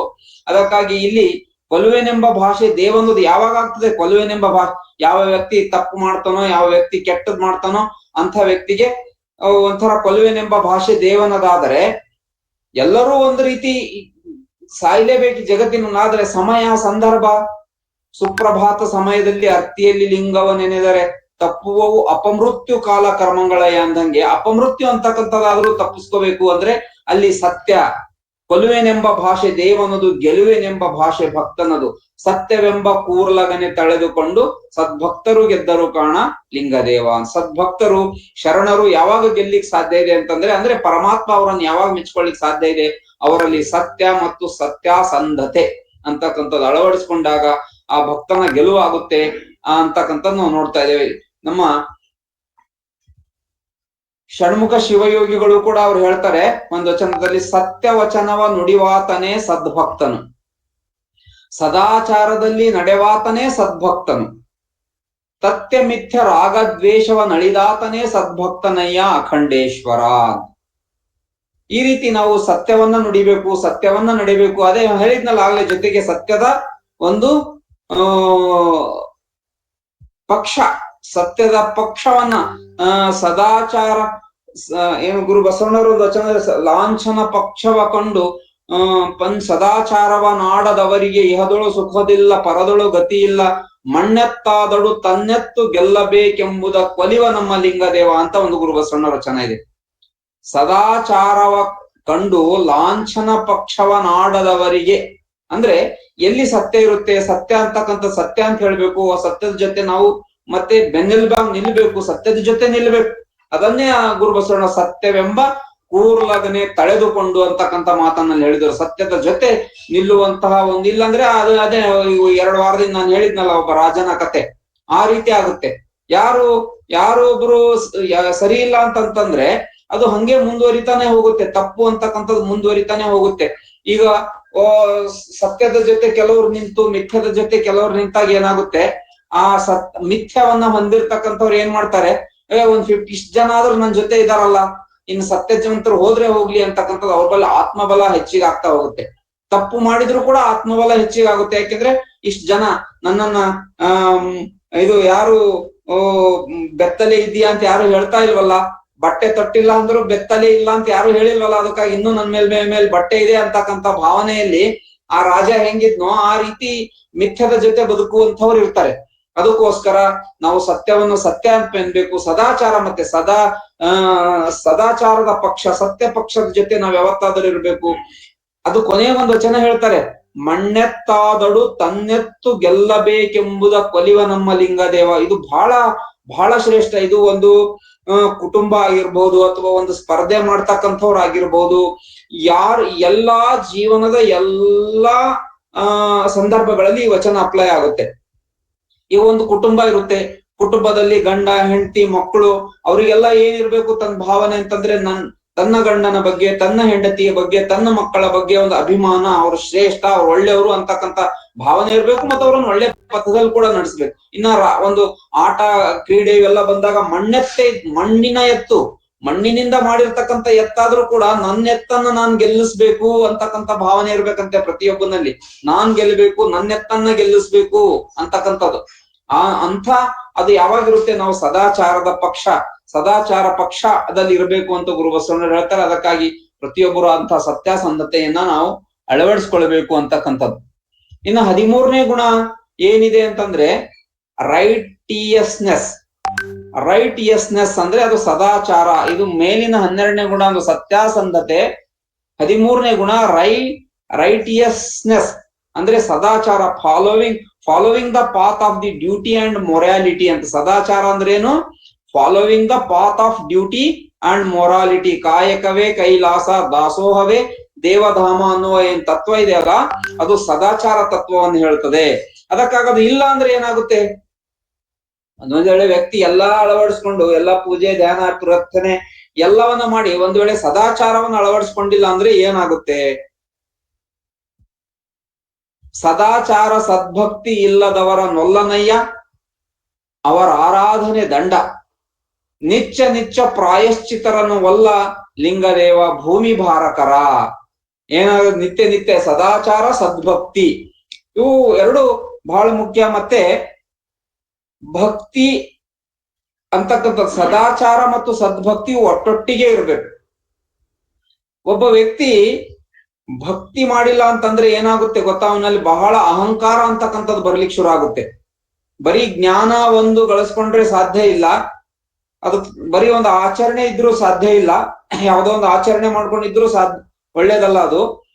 ಅದ್ರ ಜೊತೆಗೆ ಭಕ್ತಿ ಅಂತಕ್ಕಂಥದ್ದು ಇರ್ಬೇಕು, ಸದ್ಭಕ್ತಿ. ಯಾರ ಹೃದಯದಲ್ಲಿ ಭಕ್ತಿ ಅಂತಕ್ಕಂಥದ್ದು ಇರುತ್ತೋ ಆ ವ್ಯಕ್ತಿ ಎಷ್ಟೇ ಜ್ಞಾನಿ ಆಗಿರ್ಲಿ, ಎಷ್ಟೇ ಶ್ರೀಮಂತನಾಗಿರ್ಲಿ, ಅವನಲ್ಲಿ ಅಹಂಕಾರ ಅಂತಕ್ಕಂಥದ್ದು ಬರೋದಿಲ್ಲ. ಭಕ್ತಿ ಇಲ್ಲದ ಜ್ಞಾನ ಅದು ಅಹಂಕಾರಕ್ಕೆ ಕಾರಣ ಆಗ್ತದೆ. ಜ್ಞಾನಮದ ಅಂತಕ್ಕಂಥದ್ದು, ವಿದ್ಯಾಮದ ಜ್ಞಾನಮದ ಏನ್ ಬರ್ತಾ ಅಂತ ಬರ್ಲಿಕ್ಕೆ ಶುರು ಆಗ್ತವೆ. ಅದಕ್ಕಾಗಿ ಒಬ್ಬ ವ್ಯಕ್ತಿ ಸದಾಚಾರವನ್ನು ಅಳವಡಿಸ್ಕೊಳ್ಬೇಕು, ಅದ್ರ ಜೊತೆಗೆ ಸದ್ಭಕ್ತಿಯನ್ನು ಮಾಡ್ಬೇಕು. ಅಂಥವ್ರು ಇಲ್ಲದವರನ್ನ, ಸದಾಚಾರ ಸದ್ಭಕ್ತಿ ಇಲ್ಲದವರ ನೊಲ್ಲನಯ್ಯ, ಅವರ ಆರಾಧನೆ ದಂಡ. ಅವ್ರು ಮಾಡ್ತಕ್ಕಂಥ ಆರಾಧನೆ ಪೂಜೆ ಏನೇ ಆಗಿರ್ಬೋದು, ಇದೆಲ್ಲವೂ ಕೂಡ ಅದು ದಂಡ ಆಗ್ಬಿಡುತ್ತೆ, ವ್ಯರ್ಥ ಆಗ್ಬಿಡುತ್ತೆ. ನಿತ್ಯ ಪ್ರಾಯಶ್ಚಿತರನ್ನೊಲ್ಲ ನಮ್ಮ ಲಿಂಗದೇವ ಭೂಮಿ ಭಾರಕರ. ಆ ರೀತಿ ನಿತ್ಯ ಪ್ರಾಯಶ್ಚಿತವನ್ನ ಮಾಡುವಂತವ್ರು. ನಾನು ನಿನ್ನೆ ಇಂಥ ತಪ್ಪು ಮಾಡಿದೆ, ಅದು ಮಾಡಬಾರ್ದಾಗಿತ್ತು, ನಾಳೆ ಮಾಡಲ್ಲ ಅನ್ನೋದು ಮತ್ತ ಅಂಥ ತಪ್ಪನ್ನೇ ಮಾಡೋದು. ಅದಕ್ಕಾಗಿ ಅಂಥವ್ರನ್ನ ಅವ್ರ ಪರಮಾತ್ಮ ಲಿಂಗದೇವ ಸ್ವೀಕಾರ ಮಾಡೋದಿಲ್ಲ ಅಂತ ಹೇಳ್ತಾರೆ. ಈಗ ಆ ವಚನ ಇಲ್ಲಿ ಬರ್ತಾ ಇದೆ ನೋಡಿ. ಸದಾಚಾರವ ಕಂಡು ಲಾಂಛನ ಪಕ್ಷವ ನಾಡದವರಿಗೆ ಇಹದೊಳೋ ಪರದೊಳೋ ಗತಿಯಿಲ್ಲ ಕಾಣಿರೋ, ಮಣ್ಣೆತ್ತಾದಡೇನು ತನ್ನೆತ್ತು ಗೆಲ್ಲಬೇಕೆಂಬುದ ಕೊಲಿವ ನಮ್ಮ ಕೂಡಲ ಸಂಗಯ್ಯ. ಈ ರೀತಿ ನಮ್ಮಲ್ಲಿರ್ತಕ್ಕಂಥ ಒಂದು ಗುಣ, ಆ ಒಂದು ಸ್ವಾಭಿಮಾನ, ನಮ್ಮ ಧರ್ಮದ ಬಗ್ಗೆ, ತತ್ವದ ಬಗ್ಗೆ ಎಲ್ಲ ಈ ರೀತಿ ಇರ್ಬೇಕು. ಆದ್ರೆ ನಮ್ಮದು ಮಣ್ಣೆತ್ತಲ್ಲ. ಗುರು ಬಸವಣ್ಣರು ಏನ್ ಹೇಳ್ತಾ ಇದಾರೆ ಅಲ್ಲಿ, ಒಂದು ಒಬ್ಬ ವ್ಯಕ್ತಿಯಲ್ಲಿ ಇರ್ತಕ್ಕಂಥ ಒಂದು ದೃಢತೆ ಇರ್ಬೇಕು. ಹಂಗೆ ಒಂದ್ ವೇಳೆ ನಂದು ಮಣ್ಣೆತ್ತೆ ಇದ್ರೂ ಕೂಡ ಅದು ಗೆಲ್ಬೇಕನ್ನೋ ಒಂದು ಸ್ವಾಭಿಮಾನ ಅಂತಕ್ಕಂಥದ್ದು ಇರ್ಬೇಕು. ಆದ್ರೆ ನಮ್ಮದು, ನಮ್ಮ ಧರ್ಮ, ನಮ್ಮ ತತ್ವ, ನಮ್ಮ ವಿಚಾರಗಳು ಅದು ಮಣ್ಣೆತ್ತಲ್ಲ, ಅದು ಜೀವಂತವಾಗಿರ್ತಕ್ಕಂಥ ಎತ್ತು ಮತ್ತು ಸದಾಕಾಲ ಗೆಲ್ಲುವಂತಹ ಎತ್ತು ನಮ್ಮ ಧರ್ಮ ಅದು. ಅದಕ್ಕಾಗಿ ಅದರ ಬಗ್ಗೆ ನಮಗೆ ಅಭಿಮಾನ ಇರಬೇಕು ಅಂತಕ್ಕಂಥದ್ದನ್ನೆಲ್ಲ 13ನೇ ಗುಣ ನಮಗೆ ಹೇಳ್ತಾ ಇದೆ. ಅಂತಹ ಗುಣವನ್ನು ಕೂಡ ಪ್ರತಿಯೊಬ್ಬರು ಅಳವಡಿಸ್ಕೊಳ್ಬೇಕು. ಅದೆಲ್ಲ ವಚನ ಸಾಹಿತ್ಯದಲ್ಲಿ ಇಂಥವು ಸಾಕಷ್ಟಿದಾವೆ. ಸುಮ್ನೆ ನಾನು ಈ ಯಾಕೆ ರಾಷ್ಟ್ರ ಲಾಂಛನ ತೆಗೆದುಕೊಂಡೆ ಅಂದ್ರೆ, ಅದು ವಿಶೇಷವಾಗಿ ಯಾರ ಇಲ್ಲಿ ಮಕ್ಕಳು ಏನಾದ್ರೂ ಕೇಳ್ತಿರ್ತಾರೆ, ರಾಷ್ಟ್ರ ಲಾಂಛನದಲ್ಲಿ ಚಕ್ರ ಇದೆ, ಅದಕ್ಕೆ ಏನ್ ಹೇಳ್ತದೆ, ಅದು ನಮ್ ಧರ್ಮದಲ್ಲಿ ಹೆಂಗಿತ್ತು ಅಂತಕ್ಕಂಥದ್ದು ಎಲ್ಲ ಇವು ವಿಚಾರವನ್ನ ನೋಡ್ಕೊಳ್ಳಿಕ್ಕೆ ನಮಗೆ ಇದನ್ನ ನಾನು ಹೇಳಿದ್ದೆ. ಅದಕ್ಕಾಗಿ ರಾಷ್ಟ್ರ ಲಾಂಛನದಲ್ಲಿ ಹೇಗಿವೆ ಗುಣಗಳು ಅಂತಕ್ಕಂಥದ್ದು ನಾನು ಆ ವಿಚಾರವನ್ನ ತೆಗೆದುಕೊಂಡು ಹೇಳ್ತಾ ಇದ್ದೇನೆ. ನಮ್ಮ ಶಿವರಾಜ್ ಪಾಟೀಲ್ ಅಪ್ಪನವರು ಕೂಡ ಇವತ್ತಿದ್ದಾರೆ ವೇದಿಕೆ ಮೇಲೆ. ಅವರು ಸದಾಕಾಲ ತಮ್ಮ ಎತ್ತನ್ನ ಗೆಲ್ಲಿಸ್ಲಿಕ್ಕೆ, ನಮ್ಮ ತತ್ವವನ್ನ, ಧರ್ಮವನ್ನ ಗೆಲ್ಲಿಸ್ಲಿಕ್ಕೆ ಸದಾಕಾಲ ಒಂದು ಹೋರಾಟದ ಮನೋಭಾವವನ್ನ ಇಟ್ಕೊಂಡಿರ್ತಕ್ಕಂಥ ಶರಣರವರು, ಅವರಿಗೂ ಕೂಡ ನಾನು ಅನಂತ ಶರಣಾರ್ಥಿಗಳನ್ನ ಸಲ್ಲಿಸ್ತಾ ಇದ್ದೇನೆ. ಮಾತಾಜಿಯವರು ನಮಗೆ ಮಾಡಿಕೊಟ್ಟು ಹೋಗಿರ್ತಕ್ಕಂಥ ವಿಚಾರವಾಗಿರ್ಬೋದು, ಮಾತಾಜಿಯವರು ಈ ನಮಗೆ ಧರ್ಮಪಥವನ್ನ ಹಾಕಿಕೊಟ್ಟು ಹೋಗಿರ್ತಕ್ಕಂಥ ವಿಚಾರವಾಗಿರ್ಬೋದು, ಲಿಂಗಾನಂದ ಸ್ವಾಮೀಜಿಯವರು ಹಾಕಿಕೊಟ್ಟಿರ್ತಕ್ಕಂಥ ವಿಚಾರ ಆಗಿರ್ಬೋದು, ಗುರು ಬಸವಣ್ಣವ್ರು ನಮಗೆ ತೋರಿರ್ತಕ್ಕಂಥ ಮಾರ್ಗ ಆಗಿರ್ಬೋದು, ಇದೆಲ್ಲವೂ ಕೂಡ ಯಾವುದು ಗೊತ್ತಾ, ಇದು ಜೀವಂತ ಎತ್ತು. ಇದು ಒಂದು ಕಣದಲ್ಲಿ ನಿಂತು, ಯುದ್ಧದಲ್ಲಿ ನಿಂತು ಎಂಥವ್ರ ಜೊತೆ ಬೇಕಾದ್ರೂ ಯುದ್ಧ ಮಾಡಿ ಗೆಲ್ಲುವಂತ ಎತ್ತು. ಆದ್ರೆ ಇವತ್ತು ನಮ್ಮ ಮಠಾಧೀಶರು, ನಮ್ಮ ಸ್ವಾಮಿಗಳು ತಮ್ಮಲ್ಲಿ ಜೀವಂತ ಎತ್ತಿಟ್ಕೊಂಡು ಬೇರೆ ಮಣ್ಣೆತ್ತುಗಳನ್ನ ಶ್ರೇಷ್ಠ ಅನ್ಲಿಕ್ಕೆ ಹೋಗ್ತಾ ಇದ್ದಾರೆ. ತಮ್ಮಲ್ಲಿ ಇಂಥ ಗೆಲ್ಲುವಂತ ಎತ್ತನ್ನ ಹೊಂದಿರ್ತಕ್ಕಂಥ ತಾವು, ಇಂಥ ಧರ್ಮ ವೃಷಭ ಹೊಂದಿರ್ತಕ್ಕಂಥ ಲಿಂಗಾಯತ ಧರ್ಮ ತತ್ವ ವೃಷಭವನ್ನ ಹೊಂದಿರ್ತಕ್ಕಂಥ ಇವರು ಇದನ್ನ ಪೂಜೆ ಮಾಡಿ, ಇದನ್ನ ಆರಾಧಿಸಿ, ಇದನ್ನ ಪ್ರಚಾರ ಮಾಡಿ, ಇದನ್ನ ಮೆರೆಸೋ ಬದ್ಲಿಗೆ ಯಾವುದೋ ತತ್ವ, ಸಿದ್ಧಾಂತ, ಆಚಾರಕ್ಕೆ ನಮಗೆ ಸಂಬಂಧ ಇರ್ತಕ್ಕಂಥ ಮಣ್ಣೆತ್ತುಗಳನ್ನ ಮೆರೆಸುವಂತ ವಿಚಾರ ಇವತ್ತು ನಡೀತಾ ಇದೆ ಸಮಾಜದಲ್ಲಿ. ಅದಕ್ಕಾಗಿ ಸದಾಕಾಲ ಒಬ್ಬ ವ್ಯಕ್ತಿ ನೋಡಿ, ಅದನ್ನೇ ನಾನು ಹೇಳಿದ್ನಲ್ಲ, ಏನಾಗುತ್ತೆ ಒಬ್ಬ ವ್ಯಕ್ತಿ ಸದಾಚಾರ, ಈಗ ನನ್ ಪಾಡಿಗೆ ನಾನು ಒಳ್ಳೆಯವನಿದ್ದೀನಿ, ನಾನು ಎಲ್ಲಿದ್ದೀನಿ, ಯಾರ ಜೊತೆ ಗುರುತಿಸ್ಕೊಳ್ತಾ ಇದ್ದೀನಿ ಅನ್ನೋದು ಬಹಳ ಮುಖ್ಯ. ಮತ್ತೆ ನಾನು ಒಳ್ಳೆಯವನಿದ್ದು, ಭಕ್ತಿವಂತನಿದ್ದು ಕೂಡ ನಾನು ಯಾರ ಜೊತೆ ಗುರುತಿಸ್ಕೋಬೇಕು, ಎಂಥವ್ರ ಜೊತೆ ನನ್ನ ಒಡನಾಟ ಇರಬೇಕು ಅಂತಕ್ಕಂಥದ್ದು ಈ ವಚನದಲ್ಲಿ ಸದಾಚಾರವ ಕಂಡು ಲಾಂಛನ ಪಕ್ಷವನಾಡದವರಿಗೆ. ಯಾರು ಲಾಂಛನ ಪಕ್ಷ ಅಂದ್ರೆ ನಮ್ಮ ಧರ್ಮ, ತತ್ವ, ಸಿದ್ಧಾಂತ, ಆಚಾರ, ವಿಚಾರ ಇವೆಲ್ಲದ ಜೊತೆ, ಇಂಥ ಲಾಂಛನ ಪಕ್ಷದ ಜೊತೆ ತಮ್ಮನ್ನು ಗುರುತಿಸ್ಕೊಳ್ಳದವರಿಗೆ, ಅಂಥವರಿಗೆ ಇಹದೊಳು ಪರದೊಳು ಗತಿ ಇಲ್ಲ ಕಾಣಿರೋ ಅಂತ ಹೇಳ್ತಾರೆ. ತಪ್ಪಿತಸ್ಥರ ಜೊತೆ ಗುರುತಿಸ್ಕೊಳ್ಳೋದವರಿಗೆ, ಗುರುದ್ರೋಹಿಗಳ ಜೊತೆ ಗುರುತಿಸ್ಕೊಳ್ಳುವಂತವರಿಗೆ, ಅವರಿಗೆ ಇಹದೊಳೋ ಪರದೊಳೋ ಗತಿ ಇಲ್ಲ ಕಾಣಿರೋ ಅಂತಕ್ಕಂಥದ್ದು ಇಲ್ಲಿ ಗುರು ಬಸವಣ್ಣನವರ ಆದೇಶವಿದೆ. ಅದಕ್ಕಾಗಿ ನಮ್ಮ ಮಣ್ಣೆತ್ತಾದಡೆನು ತನ್ನೆತ್ತು ಗೆಲ್ಲಬೇಕೆಂಬ ಹಂಬಲ ಪ್ರತಿಯೊಬ್ಬರಿಗೆ ಇರ್ಬೇಕು. ಇದರ ಅರ್ಥ ಏನು?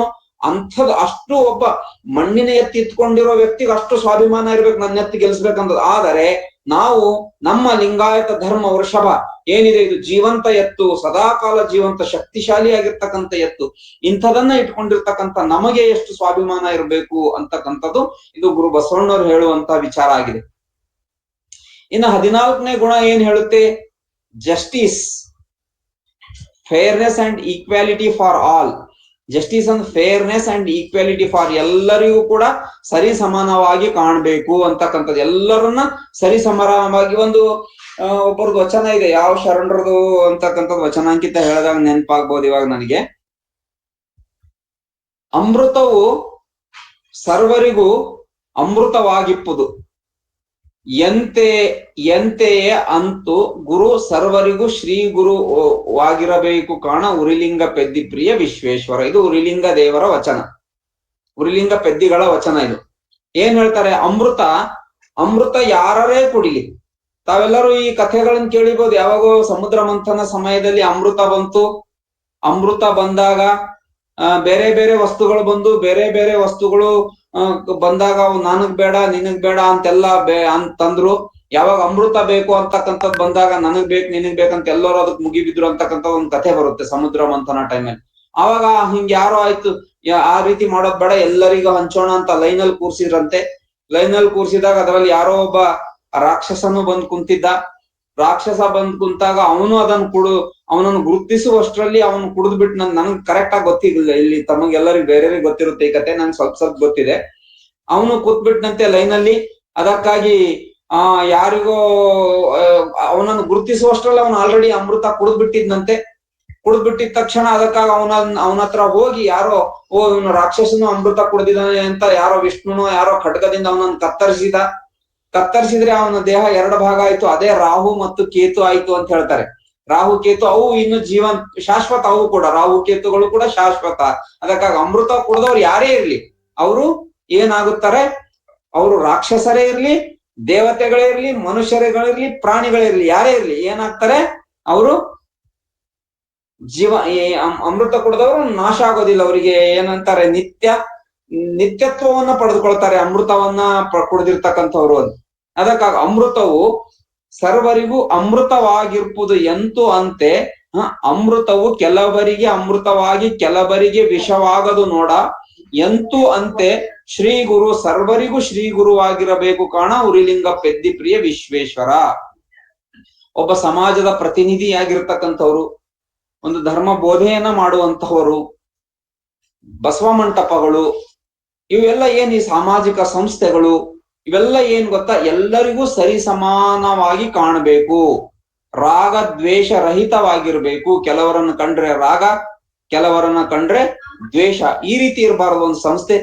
ಅದರಲ್ಲೂ ಸ್ಪೆಷಲಿ ಸಾಮಾಜಿಕ ಜವಾಬ್ದಾರಿ ಅಂತ, ಈಗ ಕೌಟುಂಬಿಕ ಜವಾಬ್ದಾರಿ ಮತ್ತು ಸಾಮಾಜಿಕ ಜವಾಬ್ದಾರಿ ಅಂತ 2 ಇರ್ತವೆ. ಇನ್ನ ರಾಷ್ಟ್ರೀಯ ಜವಾಬ್ದಾರಿ ಅದು ಬೇರೆ. ಈಗ ನಾವು ಸರ್ಕಾರ ಸೇವೆಯಲ್ಲಿ ಇರ್ತಕ್ಕಂಥವ್ರು, ಕೇಂದ್ರ ಸರ್ಕಾರ ನೌಕರದಲ್ಲಿ ಇರ್ತಕ್ಕಂಥವ್ರು, ಅದು ರಾಷ್ಟ್ರೀಯ ಜವಾಬ್ದಾರಿ ಅಂತ ಒಂದಿರುತ್ತೆ.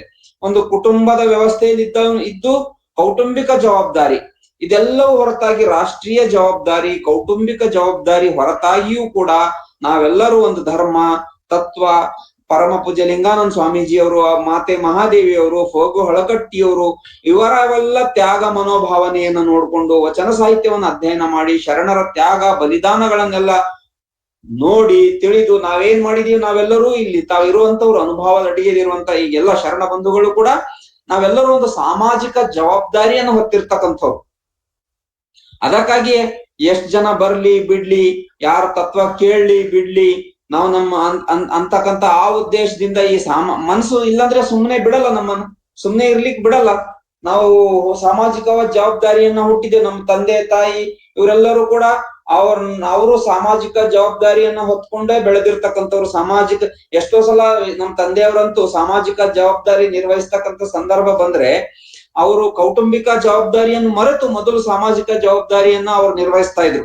ಅಂತಹ ವಾತಾವರಣದಲ್ಲಿ ಬೆಳೆದಿರ್ತಕ್ಕಂಥ ನಾವು ಕೂಡ ನಮ್ಮ ಮನಸ್ಸು ನನ್ನ ಕುಟುಂಬ, ನಮ್ಮ ಸರ್ಕಾರಿ ನೌಕರಿ ಇದೆ, ಲಕ್ಷಾಂತರ ರೂಪಾಯಿ ಸಂಬಳ ಇದೆ, ನಾವು ಆರಾಮವಾಗಿದ್ರೆ ಸಾಕು ಅಂತಕ್ಕಂಥದ್ದು ಮನೋಭಾವನೆ ನಮಗ್ ಬರೋದೇ ಇಲ್ಲ ಯಾವತ್ತೂ ಕೂಡ. ಸಾಮಾಜಿಕ ಜವಾಬ್ದಾರಿಯನ್ನ ನಾವು ಸ್ವಯಂವಾಗಿ ಹೊತ್ಕೊಂಡಿದೀವಿ, ಯಾರು ನಮ್ಮ ಮೇಲೆ ಹೊರಿಸಿರ್ತಕ್ಕಂಥದ್ದು ಅಲ್ಲ. ಈ ರೀತಿ ಸಾಮಾಜಿಕ ಜವಾಬ್ದಾರಿಯನ್ನ ಹೊತ್ತಿರ್ತಕ್ಕಂಥ ವ್ಯಕ್ತಿಗಳು, ಸಂಸ್ಥೆಗಳು, ಬಸವ ಮಂಟಪಗಳು, ಮಠಗಳು, ಪೀಠಗಳು, ಪ್ರತಿಷ್ಠಾನಗಳು, ಇವ್ರು ಏನ್ ಮಾಡ್ಬೇಕು ಅಂತಂದ್ರೆ justice, fairness and equality for all, ಎಲ್ಲರಿಗೂ ಸರ್ವ ಸಮಾನವಾಗಿ ಅವ್ರು ಕಾಣಬೇಕು. ಹೆಣ್ಣು ಗಂಡು ಎಂಬ ಲಿಂಗ ಭೇದ ಇಲ್ಲದೆ, ಸಂಸಾರಿ ಸನ್ಯಾಸಿ ಎಂಬ ಆಶ್ರಮ ಭೇದವಿಲ್ಲದೆ, ಹಿರಿಯರು ಕಿರಿಯರು ಅಂತಕ್ಕಂಥ ವಯಸ್ಸಿನ ಭೇದ ಇಲ್ಲದೆ, ಎಲ್ಲಾ ರೀತಿ ಭೇದ ಭಾವವನ್ನ ಅಲ್ಲಿ ಗುರು ಬಸವಣ್ಣವರು ತೊಡೆದು ಹಾಕಿರ್ತಕ್ಕಂಥದನ್ನ ನಾವು ನೋಡ್ತಾ ಇದ್ದೇವೆ. ಅದಕ್ಕಾಗಿ ಇಂಥ ಗುಣವನ್ನು ಕೂಡ ನಾವು ಅಳವಡಿಸ್ಕೊಳ್ಬೇಕು ಅಂತ ನಮ್ಮ ರಾಷ್ಟ್ರ ಲಾಂಛನವು ಕೂಡ ಹೇಳ್ತದೆ. ನಾವು ಫೇರ್ನೆಸ್, ಇದು ಜಸ್ಟಿಸ್ ನ್ಯಾಯ ಸಮ್ಮತವಾಗಿರ್ತಕ್ಕಂಥದನ್ನ ನಾವು ಸದಾಕಾಲ ನಾವು ನ್ಯಾಯದ ಪರವಾಗಿರ್ಬೇಕು. ನಾವು ನಮ್ಮ ಸಂದರ್ಭದಲ್ಲಿ ಯಾವುದೇ ಸಂದರ್ಭ ಇರಬಹುದು, ನಮ್ಮಿಂದ ಅಂತ ಸಣ್ಣ ಪುಟ್ಟ ನ್ಯಾಯ ಕೊಡ್ತಕ್ಕಂಥ ಪ್ರಸಂಗ ಇದ್ರೂ ಕೂಡ ನಾವು ಅಂತ ನ್ಯಾಯದ ಪರವಾಗಿ ಇರಬೇಕು. ಅವಾಗ ಸತ್ಯಮೇವ ಜಯತೆ ಆಗುತ್ತೆ. ಸತ್ಯಮೇವ ಜಯತೆ ಯಾವಾಗ ಆಗುತ್ತೆ? ತಂತಾನೆ ಆಗಲ್ಲ, ಅದು ನಾವು ಮಾಡ್ಬೇಕಾಗುತ್ತೆ ಅದನ್ನ. ಅದಕ್ಕಾಗಿ ಅಂಥ ಒಂದು ಗುಣಗಳನ್ನು ಕೂಡ ಗುರು ಬಸವಣ್ಣನವರಲ್ಲಿ ಅದ್ಭುತವಾಗಿತ್ತು ಅಂತಕ್ಕಂಥದ್ದನ್ನ ನಾವು ನೋಡ್ತಾ ಇದ್ದೇವೆ. ಕಾಶಿನಾಥ್ ಅಣ್ಣವರು ಕೂಡ ಇವಾಗ ಜಾಯ್ನ್ ಆಗಿದ್ದಾರೆ ಅನ್ಸುತ್ತೆ. ಅವರಿಗೂ ಕೂಡ ಅನಂತ ಶರಣಾರ್ಥಿಗಳನ್ನು ಸಲ್ಲಿಸ್ತಾ ಇದ್ದೇನೆ. ಸತ್ಯದ ಪರವಾಗಿ ಗುರು ಬಸವಣ್ಣವರಿದ್ರು, ಸತ್ಯದ ಪರವಾಗಿ ಹರಳಯ್ಯನವರಿದ್ರು, ಸತ್ಯದ ಪರವಾಗಿ ನ್ಯಾಯದ ಪರವಾಗಿ ಇದ್ರು. ಆದ್ರೆ ಅಲ್ಲಿ ಅವರನ್ನು ನಡೆಸಿಕೊಂಡಿರ್ತಕ್ಕಂಥ ಸಮಾಜ, ನಡೆಸಿಕೊಂಡಿರ್ತಕ್ಕಂಥ ಆ ಬ್ಯೂರೋಕ್ರಸಿ ಏನಿತ್ತು, ಅದು ನ್ಯಾಯದ ಪರವಾಗಿರ್ಲಿಲ್ಲ, ಸತ್ಯದ ಪರವಾಗಿರ್ಲಿಲ್ಲ, ಜಸ್ಟಿಸ್ ಪರವಾಗಿರ್ಲಿಲ್ಲ, ಅದು ರಾಗ ದ್ವೇಷದ ಪರವಾಗಿತ್ತು. ಅದಕ್ಕಾಗಿ ಶರಣರ ವಧೆ ಆಯ್ತು, ಕಲ್ಯಾಣ ಕ್ರಾಂತಿ ಆಯ್ತು ಅಂತಕ್ಕಂಥದ್ದು ನಾವು ನೋಡ್ತಾ ಇದ್ದೇವೆ. ಅದಕ್ಕಾಗಿ ಅಂತ ಘಟನೆಗಳು ಮರುಕಳಿಸಬಾರದು ಅಂತಂದ್ರೆ ಯಾವಾಗ್ಲೂ ಜಸ್ಟಿಸ್ ಅಂತಕ್ಕಂಥದ್ದು ಇರ್ಬೇಕು. ಇದು ಬಹಳ ಕೆಲವೊಮ್ಮೆ ಇವೆಲ್ಲ ಕಾಲ್ಪನಿಕ ಮಾತುಗಳಾಗ್ತವೆ. ಇವತ್ತಿನ ಸಂದರ್ಭದಲ್ಲಿ, ಇವತ್ತಿನ ಸಮಾಜದಲ್ಲಿ, ಪರಿಸ್ಥಿತಿಯಲ್ಲಿ ಎಲ್ಲವೂ ಮಾರಾಟವಾಗ್ತಕ್ಕಂಥ ಸಂದರ್ಭದಲ್ಲಿ ನ್ಯಾಯ ಮಾರಾಟ ಆಗುತ್ತೆ, ಏನ್ ಬೇಕಾದ್ರೂ ಮಾರಾಟ ಆಗುತ್ತೆ, ಪ್ರಶ್ನೆ ಪತ್ರಿಕೆಗಳು ಮಾರಾಟ ಆಗ್ತವೆ, ಎಕ್ಸಾಮ್ ಮಾರಾಟ ಆಗ್ತವೆ, ನೌಕರಿ ಮಾರಾಟ ಆಗ್ತವೆ, ಎಲ್ಲಾ ಮಾರಾಟ ಆಗ್ತಕ್ಕಂಥ ಸಂದರ್ಭದಲ್ಲಿ ಆಡುವ ಮಾತುಗಳು ಕೆಲವೊಮ್ಮೆ ಬಹಳ ಹಾಸ್ಯಾಸ್ಪದ ಅನ್ಸ್ತವೆ. ಇವಾಗ ಸತ್ಯವನ್ನ ಮಾತಾಡೋದೇ ಎಷ್ಟೋ ಸಲ ಹಾಸ್ಯಾಸ್ಪದ ಅನ್ಸುತ್ತೆ. ಆದರೂ ಕೂಡ ಇವೆಲ್ಲವೂ ಕೂಡ ಇರೋದ್ರಿಂದ, ನಮ್ಮ ತತ್ವ ಧರ್ಮದಲ್ಲಿ ಇರೋದ್ರಿಂದ ಬದಲಾವಣೆ ತರಲಿಕ್ಕೆ ಮತ್ತು ಬಹಳ ಜನನು ಬೇಕಾಗಿಲ್ಲ. ನಾನು ಆಗ್ಲೇ ಹೋದ ವಾರ ಹೇಳಿದ ಕಥೆ ಇತ್ತಲ್ಲ, ಸಣ್ಣ ಮಗು ಸಾಕಾಯ್ತು ಅಲ್ಲಿ. ಇಲ್ಲ ಅಂತಂದ್ರೆ ಎಲ್ಲರೂ ನಾನ್ಯಾಕೆ ಮೂರ್ಖರಾಗ್ಬೇಕು, ನಾವ್ಯಾಕೆ ಮೂರ್ಖರು ಅನ್ಸ್ಕೋಬೇಕು, ನಾವು ಚೆನ್ನಾಗಿದ್ರೆ ಸಾಕು. ರಾಜನು ಕೂಡ ಅಲ್ಲಿವರೆಗೂ ಜನ ಎಲ್ಲರೂ ನನ್ನನ್ನು ಸುಮ್ಮನೆ ಇದ್ದಾರೆ. ಅವನಿಗೆ ಗೊತ್ತಿತ್ತು ನಾನು ನನ್ ಮೈ ಮೇಲೆ ಬಟ್ಟೆ ಇಲ್ಲ ಅಂತಕ್ಕಂಥದ್ದು ಅವನಿಗೆ ಗೊತ್ತಿತ್ತು ರಾಜನಿಗೆ. ಆದ್ರೆ ಜನ ಎಲ್ಲರಿಗೂ ಕಾಣಿಸ್ತಾ ಇದೆಯಲ್ಲ ನನ್ ಮೈ ಮೇಲಿನ ಬಟ್ಟೆ ಅಂತ ಹೇಳ್ಬಿಟ್ಟು, ಅಟ್ಲೀಸ್ಟ್ ಹಂಗಾರ ಕಾಣಿಸ್ತಾ ಇದೆ ಅಂತ ಹೇಳ್ಬಿಟ್ಟು ಅವನು ಇನ್ನು ಎಲ್ಲಿವರೆಗೆ ಸುಮ್ಮನೆ ಆದ. ಸಣ್ಣ ಒಂದು ಮಗು ಹೇಳುವವರೆಗೂ ಹಂಗೆ ಅವನು ಬೆತ್ತಲೆ ಮೆರವಣಿಗೆನೆ ಹೊರಟಿದ್ದ. ಅದಕ್ಕಾಗಿ ಇವೆಲ್ಲ ಮಾತುಗಳು ಒಮ್ಮೊಮ್ಮೆ ಹಾಸ್ಯಾಸ್ಪದ ಅನ್ಸಿದ್ರು ಕೂಡ ಎಲ್ಲೋ ಒಬ್ಬರು ಆ ಮಗು ಹೇಳೋದ್ರಿಂದಲೂ ಅದಲ್ಲೂ ಪರಿವರ್ತನೆ ಆಯ್ತಲ್ಲ, ಹೋಗಿ ಅವನ್ ಬಟ್ಟೆ ಧರಿಸಿದ್ನಲ್ಲ ಅಂತ. ಆ ರೀತಿ ಇವೆಲ್ಲ ಕೆಲವೊಮ್ಮೆ ಈ ಜಸ್ಟಿಸ್, ಫೇರ್ನೆಸ್, ಈಕ್ವಾಲಿಟಿ ಇವೆಲ್ಲ ಒಂದೊಂದ್ಸಲ ಇವತ್ತಿನ ಸಾಮಾಜಿಕ ಪರಿಸ್ಥಿತಿಯಲ್ಲಿ ಬಹಳ ಹಾಸ್ಯಾಸ್ಪದ ಅನ್ಸ್ತವೆ. ಆದ್ರೆ ಏನ್ ಮಾಡ್ಬೇಕು, ಇವನ್ನ ನಮ್ಮ ಒಂದು ಸಂಕಲ್ಪ, ನಮ್ಮ ದೃಢ ಸಂಕಲ್ಪಗಳನ್ನ, ಯಾಕೆಂದ್ರೆ ನಾನು ಎಷ್ಟೋ ಸಲ ಹೇಳ್ತಾ ಇದ್ದೀನಿ, ನೀವು ಇದು ಬಹಳ ತಿಳ್ಕೊರಿ. ನಿಮ್ಗೆ ಈ ವಿಚಾರ ಬಹಳ ಕಡೆ ಎಲ್ಲೂ ಹೇಳೋದಿಲ್ಲ, ಯಾರಿಗೂ ಯಾರು ಗೊತ್ತಿದ್ರು ಕೂಡ ಕೆಲವೊಮ್ಮೆ ಹೇಳಿರಲ್ಲ. ನಮ್ಮಲ್ಲಿ ಇರ್ತಕ್ಕಂಥ ಶಕ್ತಿ, ಸಾಮರ್ಥ್ಯ ಏನು ನಮ್ಮಲ್ಲಿ ಇದೆ ಅಂತಕ್ಕಂಥದನ್ನ ನಾವು ಸ್ವಲ್ಪ ಅರ್ಥ ಮಾಡ್ಕೋಬೇಕು. ಮೊದಲು ಹೆಂಗ್ ಅರ್ಥ ಮಾಡ್ಕೊಳ್ಬೇಕಂತಂದ್ರೆ, ಈ ಪರಮಾತ್ಮ ಏನಿದಾನೆ, ಪರಮಾತ್ಮ ಲಿಂಗ ದೇವ, ಅವನು ಸಚ್ಚಿದಾನಂದ ಸ್ವರೂಪಿ, ನಿತ್ಯ ಪರಿಪೂರ್ಣ ಬ್ರಹ್ಮಾಂಡಗತವಾಗಿದ್ದಾನೆ. ಆ ಬ್ರಹ್ಮಾಂಡಗತವಾಗಿರುವಂತಹ ಶಕ್ತಿಗೆ ಏನಂತ ಕರಿತೇವೆ ನಾವು? ಪರಮಾತ್ಮ ಅಂತ ಕರಿತೇವೆ. ಅವನು ಈಸ್ ಎ ಓಮಿನಿಪೊಟೆಂಟ್ ಅಂತ ಕರೀತಾರೆ ಇಂಗ್ಲಿಷ್ ಅಲ್ಲಿ ಅವನಿಗೆ. ಓಮ್ನಿಪೊಟೆಂಟ್ ಅಂದ್ರೆ ಸರ್ವಶಕ್ತ, ಓಮ್ನಿ ಪ್ರೆಸೆಂಟ್ ಸರ್ವವ್ಯಾಪಿ, ಓಮಿನಿಸೆಂಟ್ ಸರ್ವಜ್ಞಾನಿ ಅಂತ ಕರೀತಾರೆ. ಓಮಿನಿಸೆಂಟ್ ಅಂದ್ರೆ ಎಲ್ಲವನ್ನೂ ಬಲ್ಲವನು, ಅವನು ಎಲ್ಲವನು ಸರ್ವವ್ಯಾಪಿ, ಸರ್ವಶಕ್ತ, ಸರ್ವಜ್ಞಾನಿ ಯಾಗಿರ್ತಕ್ಕಂಥ ಪರಮಾತ್ಮನಿಗೆ ಬಹಳ ದೊಡ್ಡ ಶಕ್ತಿ, ಸಾಮರ್ಥ್ಯ ಇದೆ. ಈಗ ಸುಮ್ಮನೆ ಒಂದು ಎಕ್ಸಾಂಪಲ್ ತಗೊಳ್ಳೋಣ. ಅವನಿಗೆ 1000 ಕೆಪಾಸಿಟಿ ಇದೆ ಅಂತ ಇಟ್ಕೊಳ್ಳೋ, 1000 ಸುಮ್ಮನೆ ನ್ಯೂಮರಿಕಲ್ ಆಗಿ 1000 ಕೆಪಾಸಿಟಿ ಇದೆ. ಅಂಥ ಪರಮಾತ್ಮನ ಒಂದು ಅಂಶವನ್ನೇ ತಳೆದು ಹುಟ್ಟಿರ್ತಕ್ಕಂಥ ನಾವು ಈ ಒಂದು ಪಿಂಡಾಂಡದಲ್ಲಿ ಬಂಧಿಯಾಗಿರೋದ್ರಿಂದ ನಮಗೆ ಜೀವಾತ್ಮ ಅಂತ ಕರೀತಾರೆ. ಜೀವಾತ್ಮ. ಈಗ ಪರಮಾತ್ಮನಿಗೆ 1000 ಕೆಪಾಸಿಟಿ ಇದ್ರೆ ನಮಗೆ 0.1 ಅಥವಾ 1 ಮಿಲಿಗ್ರಾಮ್ ಅಷ್ಟು ಕೆಪಾಸಿಟಿ ಇರುತ್ತೆ. ಅವನು ಬಹಳ, ಹೇ ಪರಮಾತ್ಮ ಲೋಕದ ಮಿತ್ರ, ನೀನೇ ಸರ್ವಕ್ಕೂ ಕಾರಣಕರ್ತ. ಪರಮಾತ್ಮನು ಸರ್ವಕ್ಕೂ ಕಾರಣಕರ್ತ ಆಗಿದ್ರೆ ನಾನು ಜೀವಾತ್ಮ ಸ್ವಲ್ಪಕ್ಕಾದರೂ ಕಾರಣಕರ್ತನಾಗಿರ್ತೀನಲ್ಲ, ಸ್ವಲ್ಪಕ್ಕಾದರೂ ನಾನು ಕಾರಣ. ಯಾಕೆಂದ್ರೆ ಅವನ ಗುಣಗಳೇ ನನ್ನಲ್ಲಿರೋದ್ರಿಂದ ಅವನು ಸಿಂಧು, ನಾನು ಒಂದು ಬಿಂದು. ಸಿಂಧುವಿನಲ್ಲಿರುವಂತಹ ಗುಣಗಳು ಕೂಡ ಒಂದು ಬಿಂದುವಿನಲ್ಲಿ ಇರ್ಲಿಕ್ಕೆ ಸಾಧ್ಯ ಇದೆ. ಆದ್ರೆ ಇದ್ರ ಕೆಪಾಸಿಟಿ ಕಡಿಮೆ ಇರುತ್ತೆ ಅಷ್ಟೇನೆ, ಇದ್ರ ಪವರ್ ಕಡಿಮೆ ಇರುತ್ತೆ. ಈ ಬಿಂದುವಿನ ಪವರ್ ಕಡಿಮೆ ಇರುತ್ತೆ, ಸಿಂಧುವಿಗೆ ಜಾಸ್ತಿ ಪವರ್ ಇರುತ್ತೆ. ಆದ್ರೆ ಮಾಡುವಂತ ಕೆಲಸ ಅದೇ ಆಗುತ್ತೆ. ನಾವು ಸ್ವಲ್ಪ ಮಾಡ್ತೀವಿ, ಅವ್ನು ಜಾಸ್ತಿ ಮಾಡ್ತಾನೆ ಪರಮಾತ್ಮ. ಅದಕ್ಕಾಗಿ ಹೇಗೆ ಪರಮಾತ್ಮನು ಸರ್ವಕ್ಕೂ ಕಾರಣಕರ್ತನಾಗಿದ್ದಾನೋ ನಾನು ಕೂಡ ಸ್ವಲ್ಪ ಕಾರಣನಾಗಿರ್ತೀನಿ ಅಂತ ಜವಾಬ್ದಾರಿ ಹೊತ್ಕೊಳ್ತಕ್ಕಂಥದ್ದು ಅದು. ನಾನು ಕೂಡ ಈ ಜಗತ್ತಿಗೆ ಆ ಭಾವ ತಾಳ್ಬೇಕೀಗ. ಈ ದೇಹ ಮತ್ತು ಆತ್ಮ ಮತ್ತು ಪರಮಾತ್ಮಗಳ ಸಂಗಮ ಅಂತ ಯಾವಾಗ ಆಗುತ್ತೆ, ಎದುರು ಕರೀತಾರೆ? ಆ ಭಾವನೆಯಲ್ಲಿ ನಾನು ಕೂಡ ಪರಮಾತ್ಮನೊಂದು ಅಂಶ. ಹೇಗೆ ಪರಮಾತ್ಮನು ಸರ್ವಕ ಕಾರಣಕರ್ತನಾಗಿದ್ದಾನೋ, ಅಟ್ಲೀಸ್ಟ್ ನಾನು ನನ್ನ ಸುತ್ತಮುತ್ತ ನಡೀತಕ್ಕಂಥ ವಿಚಾರಗಳಿಗೆ ನಾನು ಜವಾಬ್ದಾರಿ ತಗೋಬೇಕು. ನನ್ನಿಂದ ಇದು ಆಗಿದೆ, ಅದು ಒಳ್ಳೇದಾಗಿರ್ಲಿ ಕೆಟ್ಟದಾಗಿರ್ಲಿ, ಅಂದ್ರೆ ನನ್ನದು ಸ್ವಲ್ಪ ಪಾಲಿದೆ. ನನ್ನಿಂದಲೇ ಅಂತಲ್ಲ, ನನ್ನದು ಸ್ವಲ್ಪ ಇದರಲ್ಲಿ ಪಾಲಿದೆ. ನನ್ನ ಸುತ್ತಮುತ್ತ ಒಳ್ಳೇದಾದ್ರೂ ನನ್ನದು ಪಾಲಿದೆ, ನನ್ನ ಸುತ್ತಮುತ್ತ ಏನಾರು ಕೆಟ್ಟದಾಗ್ತಾ ಇದ್ರು ನನ್ನದು ಸ್ವಲ್ಪ ಪಾಲಿದೆ. ಪೂರ್ತಿ ನಾವು ಹೇಳ್ತಾ ಇಲ್ಲ 1000 ಅಲ್ಲ, 1000 ಮಟ್ಟಿಗೆ ಪಾಲಿರ್ಲಿಕ್ಕಿಲ್ಲ. 1 ಗ್ರಾಮ್ 1 ಮಿಲಿಗ್ರಾಮ್ ಅಷ್ಟಾದ್ರೂ ನಮ್ಮಲ್ಲಿ ನಾವು ಅದಕ್ಕೆ ಕಾರಣ ಆಗಿರ್ತೀವಿ. ಹಾಗೆ ಅದಕ್ಕಾಗಿ ಜಸ್ಟಿಸ್, ನ್ಯಾಯ ಇಂಥವೆಲ್ಲ ಸ್ವಲ್ಪ ನಾವು ಒಂದ್ ಸ್ವಲ್ಪ ಅಳವಡಿಸ್ಕೊಂಡ್ರೆ 1 ಮಿಲಿಗ್ರಾಮ್ 1 ಮಿಲಿಗ್ರಾಮ್ ಸೇರಿ ಇಂಥ ಬಹಳ ಜನ ಆಗ್ಬಿಟ್ರೆ ಅವಾಗ ಅದು ಜಾಸ್ತಿಯಾಗಿ ಈ ಸಮಾಜದಲ್ಲಿ ಪ್ರಚಲಿತಕ್ಕೆ ಬರುತ್ತೆ. ಆದ್ರೆ ಬಿಡಬಾರ್ದು. We should never give up good values. Give up ಮಾಡಿದ್ರೆ ಮತ್ತೇನು ಉಳಿಯಲ್ಲ, ಸಂಪೂರ್ಣವಾಗಿ ಜೀರೋ ಆಗ್ಬಿಡ್ತದೆ. ಮೌಲ್ಯಗಳನ್ನ ಜೀರೋ ಆಗ್ಲಿಕ್ಕೆ ಬಿಡಬಾರ್ದು ನಾವ್ ಯಾವತ್ತೂ ಕೂಡ, ಸ್ವಲ್ಪ ಆದ್ರೂ ಉಳಿಸ್ಬೇಕು ಅದನ್ನ. ಅದಕ್ಕಾಗಿ ಇಂತಹ ತತ್ವಗಳನ್ನ ಅಶೋಕ್ ಕೂಡ ಅವರು ಹೇಳಿರ್ತಕ್ಕಂಥದ್ದು. ಅವರು ಯುದ್ಧವನ್ನ ಮಾಡಿ ಎಲ್ಲವನ್ನ ತಿಳ್ಕೊಂಡ್ಮೇಲೆ, ಈ ರಾಜ್ಯದ ನಶ್ವರತೆ ಎಲ್ಲ ಅವ್ರು ಅರ್ಥ ಮಾಡ್ಕೊಂಡ್ಮೇಲೆ ಇಂತಿಂತ ಗುಣಗಳು ನಾವು ಅಳವಡಿಸ್ಕೊಳ್ಬೇಕಂತ ಅವರು ಅಳವಡಿಸ್ಕೊಂಡ್ರು. ಅದಕ್ಕಾಗಿ ಆ ಅಶೋಕನ ಒಂದು ಯುಗವನ್ನು ನಮ್ಮ ಭಾರತ ದೇಶದ ಇತಿಹಾಸದಲ್ಲಿ ಸುವರ್ಣ ಯುಗ ಅಂತ ಕರೀತಾರೆ. ಸುವರ್ಣ ಯುಗವನ್ನು ಅವರು ನಿರ್ಮಿಸಿ ಕೊಟ್ಟಿದ್ರು ಭಾರತದ ರಾಜ್ಯದ ಆಡಳಿತದಲ್ಲಿ ಅಂತಕ್ಕಂಥದ್ದು. ಈ ರೀತಿ ಈ 14ನೇ ಗುಣ ಜಸ್ಟಿಸ್, ನ್ಯಾಯ, ನಮ್ಮ ಕುಟುಂಬದಲ್ಲಾಗಿರ್ಬೋದು, ನಮ್ಮ ಸಮಾಜದಲ್ಲಾಗಿರ್ಬೋದು, ನಮ್ಮ ಶಾಲೆ ಪಾಠ ನಾವ್ ಎಲ್ಲೆಲ್ಲಿ ಏನೇನ್ ಮಾಡ್ತೀವಿ ಅಲ್ಲೆಲ್ಲ ಕೂಡ ನಾವು ಒಂದು ಜಸ್ಟಿಸ್, ನ್ಯಾಯ ಅಂತಕ್ಕಂಥದ್ದನ್ನ ನಾವು ಅಳವಡಿಸ್ಕೊಳ್ಬೇಕು ಅಂತಕ್ಕಂಥದ್ದು. ಆದ್ರೆ ಎಷ್ಟೋ ಸಲ ನೋಡ್ತೀವಿ ಸ್ಕೂಲ್ಗಳಲ್ಲಿ, ಈಗ ನಾವು ಚಿಕ್ಕವರಿರುವಾಗಲೂ ಅವಾಗ ಇನ್ನೂ ಏನು ಗೊತ್ತಾಗ್ತಿರ್ಲಿಲ್ಲ. ಆದ್ರೆ ಕೆಲವು ಟೀಚರ್ಸ್ ಎಲ್ಲ ಅನ್ಫೇರ್ ಮಾಡ್ತಕ್ಕಂಥದ್ದು ಗೊತ್ತಾಗ್ತಿತ್ತು. ಒಬ್ರಿಗೆ ಒಂಥರ ಟ್ರೀಟ್ ಮಾಡೋದು, ಒಬ್ರಿಗೆ ಇನ್ನೊಂದ್ ತರ ಟ್ರೀಟ್ ಮಾಡೋದು. ಇನ್ನು ಕುಟುಂಬಗಳಲ್ಲಿ, ಮನೆಗಳಲ್ಲಿ ತಂದೆ ತಾಯಿ ಕೆಲವೊಮ್ಮೆ, ಈಗ ಶರಣ ಮಾರ್ಗದಲ್ಲಿ ಇರ್ತಕ್ಕಂಥವ್ರು ಯಾರು ಮಾಡಲ್ಲ, ಬೇರೆ ಕಡೆ ನೋಡ್ಬೇಕು, ಕೆಲವೊಮ್ಮೆ ಮಗಳಿಗೆ ಒಂಥರ ಟ್ರೀಟ್ ಮಾಡೋದು, ಮಗನಿಗೆ ಒಂಥರ ಟ್ರೀಟ್ ಮಾಡೋದು, ಹಿಂಗೆಲ್ಲ ಮಾಡ್ತಿರ್ತಾರೆ. ಆದ್ರೆ ಹಾಗಲ್ಲ. ಎಲ್ಲರೂ ಕೂಡ ತಂದೆ ತಾಯಿಗಳು ಎಲ್ಲರನ್ನ ಮಕ್ಕಳನ್ನ ಸಮನಾಗಿ ಕಾಣ್ಬೇಕು. ಒಬ್ಬ ರಾಷ್ಟ್ರ ರಾಜಕೀಯದಲ್ಲಿರ್ತಕ್ಕಂಥ ಎಲ್ಲಾ ಪ್ರಜೆಗಳನ್ನು ಸಮನಾಗಿ ಕಾಣ್ಬೇಕು. ಈ ರೀತಿ ಇವೆಲ್ಲ ಮೌಲ್ಯಗಳು ಏನಾಗುತ್ತೆ, ಈಗ ನಾವು ಇಂಥ ವಾಯ್ಸ್, ನಮ್ಮ ಧ್ವನಿ, ನಮ್ಮ ಸಂಕಲ್ಪ ಈ ಸಮಾಜದಲ್ಲಿ ನಾವು ಬಿಡೋದ್ರಿಂದ 1 ಮಿಲಿಗ್ರಾಮ್ ಅಷ್ಟು ಕೆಲಸ ಮಾಡುತ್ತೆ ಅಷ್ಟೇ. ಇವೆಲ್ಲ 1 ಮಿಲಿಗ್ರಾಮ್ ಅಷ್ಟು ಕೆಲಸ ಮಾಡಿ ಎಲ್ಲೋ ಒಂದ್ ಕಡೆ ಅದಕ್ಕೆ ಸಿಕ್ಕಾಗ, ಈ ಏನು ಅದಕ್ಕೆ ಹೇಳ್ತಾರಲ್ಲ ಗುರು ಬಸವಣ್ಣ, ಕರಿಘನ ವಜ್ರ ಕಿರಿದೆನ್ನ ಬಹುದೇ ಬಾರದಯ್ಯ. ಆನೆ ಬಹಳ ದೊಡ್ಡದಿದೆ, ಕರಿಘನ ವಜ್ರ ಕಿರಿದೆನ್ನಬಹುದೇ ಬಾರದಯ್ಯ. ಮರಹು ಘನ ನಿಮ್ಮ ನೆನೆವ ಮನ ಕಿರಿದೆನ್ನಬಹುದೇ ಬಾರದಯ್ಯ. ತಮಂದಗನ ಜ್ಯೋತಿ ಕಿರಿದೆನ್ನಬಹುದೇ ಬಾರದಯ್ಯ. ತಮಂದ, ಜ್ಞಾನ, ಕತ್ತಲೆ ಇದೆಲ್ಲ ಬಹಳ ಒಂದು ಕಿಡಿ ಇರುತ್ತಲ್ಲ, ಒಂದ್ ಸಣ್ಣ ಕಿಡಿ.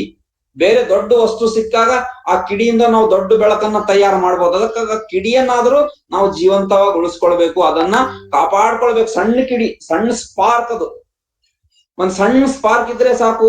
ಅದಕ್ಕೆ ಬೆಂಬಲಿಸ್ತಕ್ಕಂಥ ಬೇರೆ ವಸ್ತುಗಳು, ದಹನಶೀಲ ವಸ್ತುಗಳು ಅದಕ್ಕೆ ಸಿಕ್ಕಾಗ ಅದು ಮತ್ತು ದೊಡ್ಡ ಜ್ಯೋತಿಯಾಗಿ ಬೆಳಗ್ಲಿಕ್ಕೆ ಸಾಧ್ಯ ಇದೆ. ಅದಕ್ಕೆ ಎಣ್ಣೆ, ಬತ್ತಿ ಇಂಥವೆಲ್ಲ ಸಿಕ್ಕಾಗ ಅದು ದೊಡ್ಡ ಜ್ಯೋತಿ ಪ್ರಜ್ವಲಮಾನವಾಗಿ ಬೆಳಗ್ತದೆ. ಅದಕ್ಕಾಗಿ ಅಂತ ಕಿಡಿಯನ್ನ ನಾವು ಕಾಪಾಡ್ಕೊಂಡಿರ್ಬೇಕು ಅಂತಕ್ಕಂಥದ್ದು ಈ ವಿಚಾರ. ಪರಮಾತ್ಮ ಜೀವಾತ್ಮನಿಗಿರುವಂತಹ ಸಂಬಂಧ. ಅದಕ್ಕಾಗಿ ಈ ರೀತಿ ಇಂಥ ಗುಣವನ್ನ ಅಳವಡಿಸ್ಕೊಳ್ಬೇಕು, ಪ್ರತಿಯೊಬ್ಬರು ಇರಬೇಕು ಅಂತಕ್ಕಂಥದ್ದು. ಈಗ ನಾವು ಇಲ್ಲಿ ನಮ್ಮ ಸಂಕಲ್ಪ ಅಂತಿದ್ದಾಗ ಅದು ಮತ್ತೆ ಎಲ್ಲೋ ಒಂದ್ ಕಡೆ ಕೆಲಸ ಮಾಡುತ್ತೆ. ಭೂಮಿಯಲ್ಲಿ ಬೀಜ ಬಿತ್ತಿದಲ್ಲಿ ಕೆಟ್ಟಿತ್ತೆನ ಬೇಡ, ಮುಂದನ ಫಲದೊಳಗರಸಿಕೋ ಅಂತಕ್ಕಂಥದ್ದು. ಆ ರೀತಿ ಚನ್ನಬಸವಣ್ಣವರು ಶರಣರೆಲ್ಲ ಹೇಳಿದಾಗೆ ಆ ರೀತಿ ನಮ್ಮ ಒಂದು ಸಂಕಲ್ಪ, ಸದಾಚಾರ, ಸದ್ಭಕ್ತಿ. ಈಗ ಜನ ಕೆಟ್ಟವ್ರು ಕೆಟ್ಟದನ್ನ ಪ್ರಸರಿಸುವಾಗ ನಾವು ತಿಳ್ಕೊಂಡವರು, ಧರ್ಮ ಮಾರ್ಗದಲ್ಲಿ ನಡೀತಕ್ಕಂಥವ್ರು, ಒಳ್ಳೇದನ್ನ ಬಿಡ್ತಕ್ಕಂಥ ಒಳ್ಳೆ ಸಂಕಲ್ಪಗಳನ್ನ ಇಲ್ಲಿ ಮಾಡ್ತಕ್ಕಂಥ ಕಾರ್ಯ ನಾವು ಮಾಡಿದಾಗ ಅವೆಲ್ಲೋ ಒಂದ್ ಕಡೆ ಸಾಕಾರ ರೂಪ ತಾಳ್ತವೆ ಅಂತಕ್ಕಂಥದ್ದು ಶರಣರ ನಂಬಿಕೆ. ಇನ್ನು 15ನೇ ಗುಣ ಏನ್ ಹೇಳುತ್ತೆ ಅಂತಂದ್ರೆ ಮರ್ಸಿ. ಮರ್ಸಿ ಅಂದ್ರೆ ಏನು? Forgiving and showing compassion. Forgiving and showing compassion ಅಂದ್ರೆ ಏನು? ಕ್ಷಮಾಗುಣ. ಒಬ್ಬ ವ್ಯಕ್ತಿಯಲ್ಲಿ ಅತ್ಯಂತ ಕ್ಷಮಾಗುಣ ಮತ್ತು ದಯಾಗುಣ ಅಂತಕ್ಕಂಥದ್ದು ಇರಬೇಕು. ದಯವಿಲ್ಲದ ಧರ್ಮ ವದೇವುದಯ್ಯ. ದಯವೇ ಬೇಕು ಸಕಲ ಪ್ರಾಣಿಗಳೆಲ್ಲರಲ್ಲಿಯೂ. ದಯವೇ ಧರ್ಮದ ಮೂಲವಯ್ಯ, ಲಿಂಗದೇವಯ್ಯ ನಂತಲ್ಲದೊಲ್ಲನಯ್ಯ. ಇನ್ನೊಂದು ವಚನದಲ್ಲಿ ಗುರು ಬಸವಣ್ಣವ್ರು ಏನ್ ಹೇಳ್ತಾರೆ? ಸಕಲ ಜೀವಾತ್ಮರಿಗೆ ಲೇಸನೆ ಬಯಸುವ ನಮ್ಮ ಲಿಂಗದೇವನ ಶರಣರೇ ಕುಲಜರು ಅಂತಕ್ಕಂಥ ಈ ದಯಾಗುಣ, ಕ್ಷಮಾಗುಣ ಗುರು ಬಸವಣ್ಣನವರಲ್ಲಿ ಅಪಾರವಾಗಿದ್ದಿರ್ತಕ್ಕಂಥದ್ದನ್ನು ನಾವು ನೋಡ್ತಾ ಇದ್ದೇವೆ. ಬಹಳ ಇತ್ತು ಅವರಲ್ಲಿ ಕ್ಷಮಾಗುಣ. ತನ್ನನ್ನ ಕೊಲೆ ಮಾಡ್ಲಿಕ್ಕೆ ಬಂದಿರ್ತಕ್ಕಂಥ ಅವನು ಲಮಾಣಿ ನನ್ನಯ್ಯ ಅಂತ ಕರೆದ್ರು, ನನ್ನಯ್ಯ ಅಂತ ಕರೆದವರನ್ನ ಅಪ್ಕೊಂಡ್ರು. ಅವರನ್ನ ಕೊಲೆ ಮಾಡ್ಲಿಕ್ಕೆ ಬಂದಿರ್ತಕ್ಕಂಥವನಿಗೂ ಕೂಡ ಅವರ ಮನೆಯಲ್ಲಿ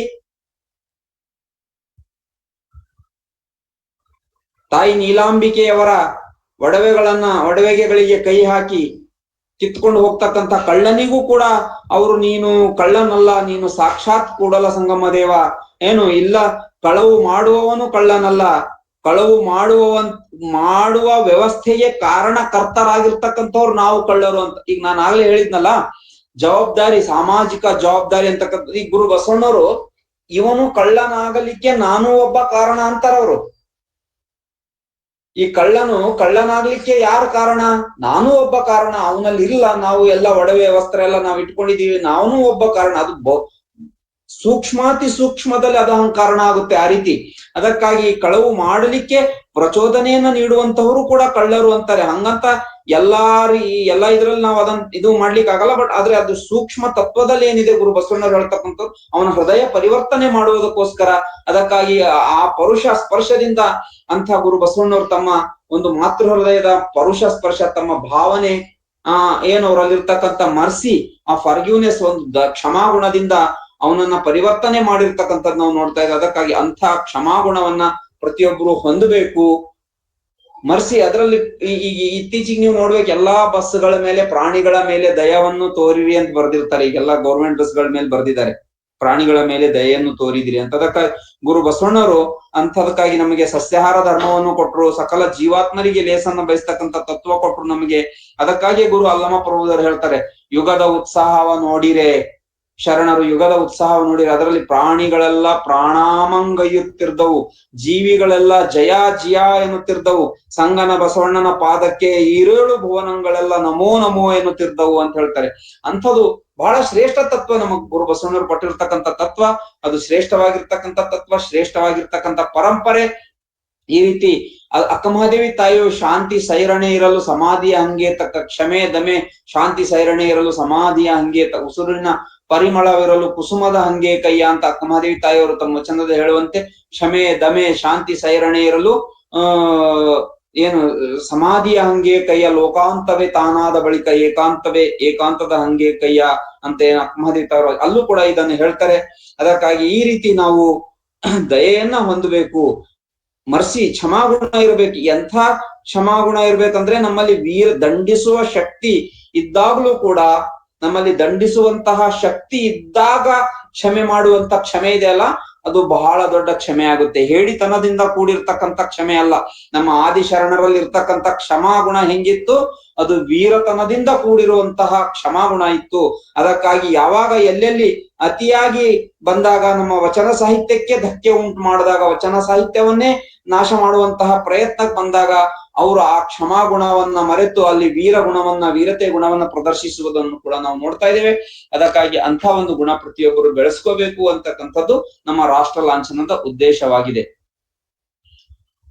ಇನ್ನೊಂದು 16ನೇ ಗುಣ ಒಂದು ಹೇಳ್ತಾರೆ. ಇವತ್ತು 16ನೇ ಒಂದು ಗುಣ ಹೇಳಿ ಇವತ್ತು ಮುಗಿಸೋಣ, ಮತ್ ಮುಂದಿನ ಗುಣಗಳನ್ನು ಮುಂದೋಡೋಣ. 16ನೇ ಗುಣ ಏನಂದ್ರೆ ಗ್ರೇಸಿಯಸ್ನೆಸ್ ಅಂತ. ಗ್ರೇಸಿಯಸ್ನೆಸ್, politeness and elegance in behavior.